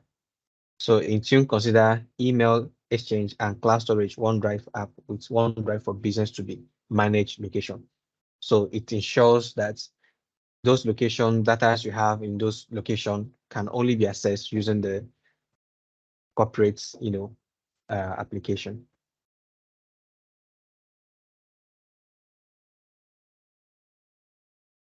Then, um, so some of the app protection features include the multi-identity. So the multi-identity allows an app to support multiple audience. It can be corporate, work for school, Azure AD account, personal account. Then the app protection policy also apply only in the corporate context. Outlook has a combined view of both personal and corporate email. The app pin feature allows the use of passcode authorizing users access to corporate data for multi-identity apps. Then it also allows pin prompts, which appears when opening a corporate file. So Outlook is an exception since it provides a combined view of both personal and corporate data. So for single identity apps, pin prompt appears, when you're launching the app. So the pin prompt frequency is controlled by the recheck the access requirements after minutes. So these are some of the features you can configure in the app protection policy. Then another one is the app data encryption, which enforces encryption of corporate data, which you have on your email exchange, OneDrive, and OneDrive for Business. It also enables the remote data wipe, which supports three different methods: full device wipe, where you are wiping when you are, resetting the entire device; selective wipe for MDM, which allows you to select the specific app that you want to remove, their access to corporate data; and the mobile application management selective wipe, which allows you to only, remove corporate data from into managed applications.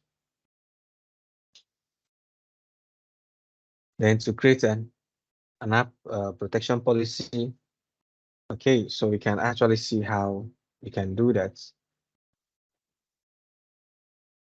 Okay.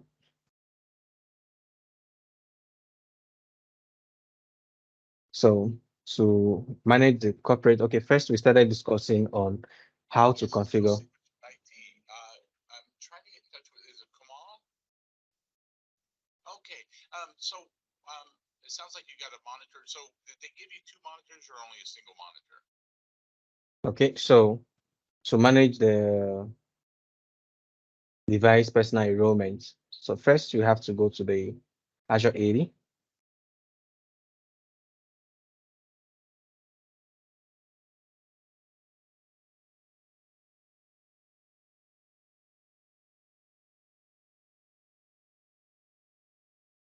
So I have to go to the Azure Active Directory.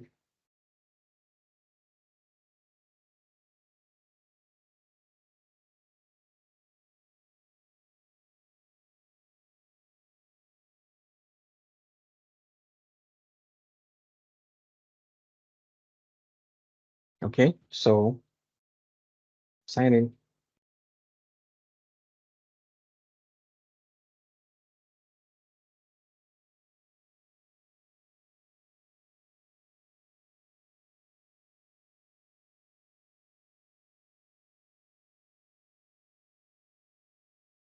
Then can go to devices.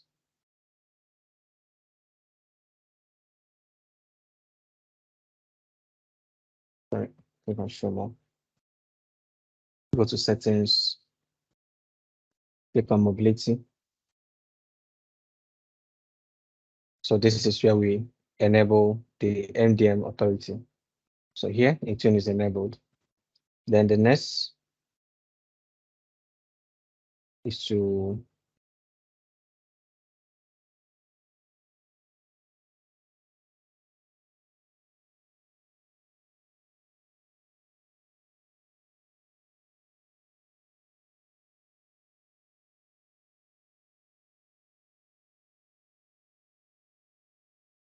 click on all devices to see all the devices that have been managed. Then from here, you can see all the devices that have been managed using the Azure Active Directory. Then can now go to the device settings. So when you go to the device settings, then you can select user who may join devices to Azure AD. I say all devices, all users, selected users, none. User who may register their devices with Azure AD, then can also configure this.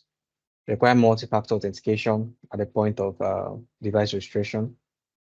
Then can also enable this. Then maximum number of devices that user can, enroll.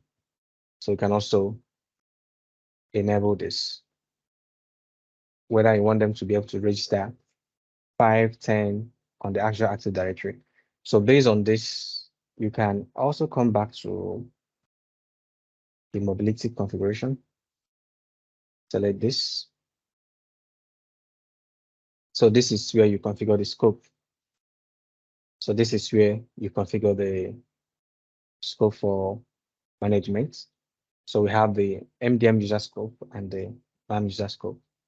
So based on this, users, you can select if you want all your users to be able to register using the MDM user scope, or you want them to register their individual users, individual devices using the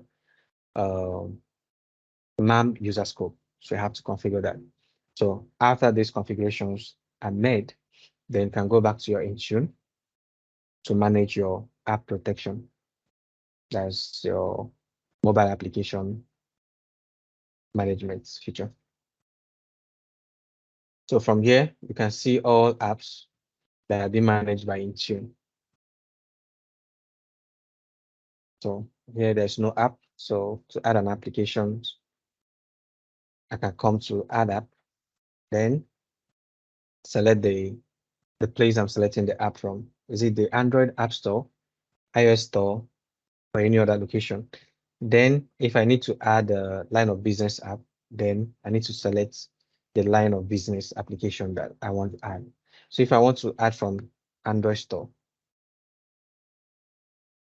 then I need to go to the Play Store to find apps for Android that for my corporate profile that I've created to enable them or have them integrated with Intune. So with that, I can be able to manage the application. I think one of the things I shared earlier, I shared some of the app protection supported applications.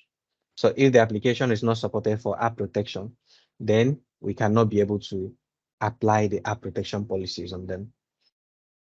So after adding the application, then you can proceed with your app configuration policies. Then and add this for manage devices, for manage apps, depending on the scenario that you are configuring the mobile application for.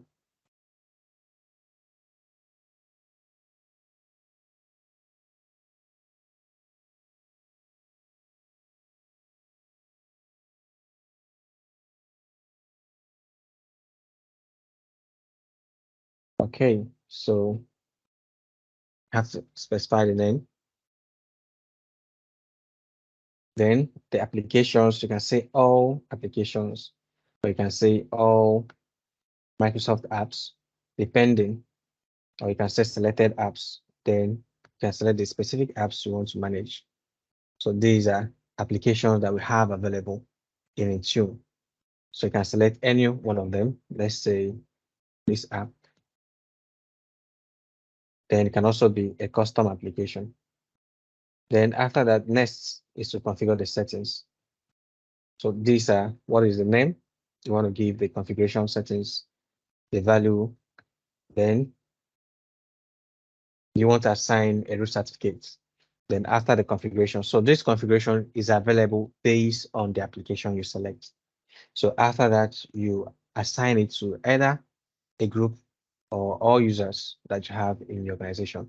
We've made mention that you have the user context and the device context. So based on that, you can assign the policy. Then we have the app protection policy. So the app protection policy, let's select for Android. Then give it a name. Select the specific application that I want to apply this policy to. I select this. Then the data protection. These are some basic features we can configure. Send organization data to other apps and other features. We can take out some time to explore this too. Then after the configuration, the next is access requirements. So what are the necessary access requirements you need to enable? So for this to access your corporate environment, you need end users to be able to set up PIN. What would be the minimum requirement for the PIN? Then some other configurations that you need to enable to ensure that the application is protected enough to access your corporate data. Then conditional launch. So maximum PIN attempts before there's going to be a reset. You configure that offline grace period. There's period the application can be off internet before the corporate data, or it will be blocked from accessing your corporate data. You specify the date, offline grace period before the data will be wiped from the application. Then you set that up. Then you also set up the minimum device requirements, whether the device should be blocked in a jailbroken or rated device. If you don't want it to be that, then if the application is running on any of those, it will not allow that application to have access to your corporate data. Then after that, the next is assignment. You can assign to groups of users that you want to assign the policies to. Then after that, you can review and create. So then for selective wipe, you can select the app selective wipe. Then create a wipe request. Select the user you want to apply the selective wipe on. So you have a list of all your users that you're managing. Then after that, you can apply your selective wipe. Then the application that is being used in managing the corporate data, all your corporate data that is within the application will be removed. So far, today, we have been able to so far today we have been able to have discussion on the I've been able to have discussion on managing or on the Microsoft using the Microsoft Intune. We've talked about how to configure the Microsoft how to configure the configuration profiles for device configuration profiles before you start enrolling your device. Then talked about the endpoint security policies. Then talked about the baseline security policies. Then after that, we talked about the conditional access policy, how we can also use conditional access policy to manage, our devices, how we can integrate conditional or how Intune enhances the conditional access policy. Then we talked about the device compliance policy. Then after that, we talked about using managing personal devices using Intune, how personal devices can be enrolled in Intune, the different enrollment method that is available. Talked about how to manage apps on personal devices. So far, so good. I appreciate every one of us for making our time for us to have our discussion today.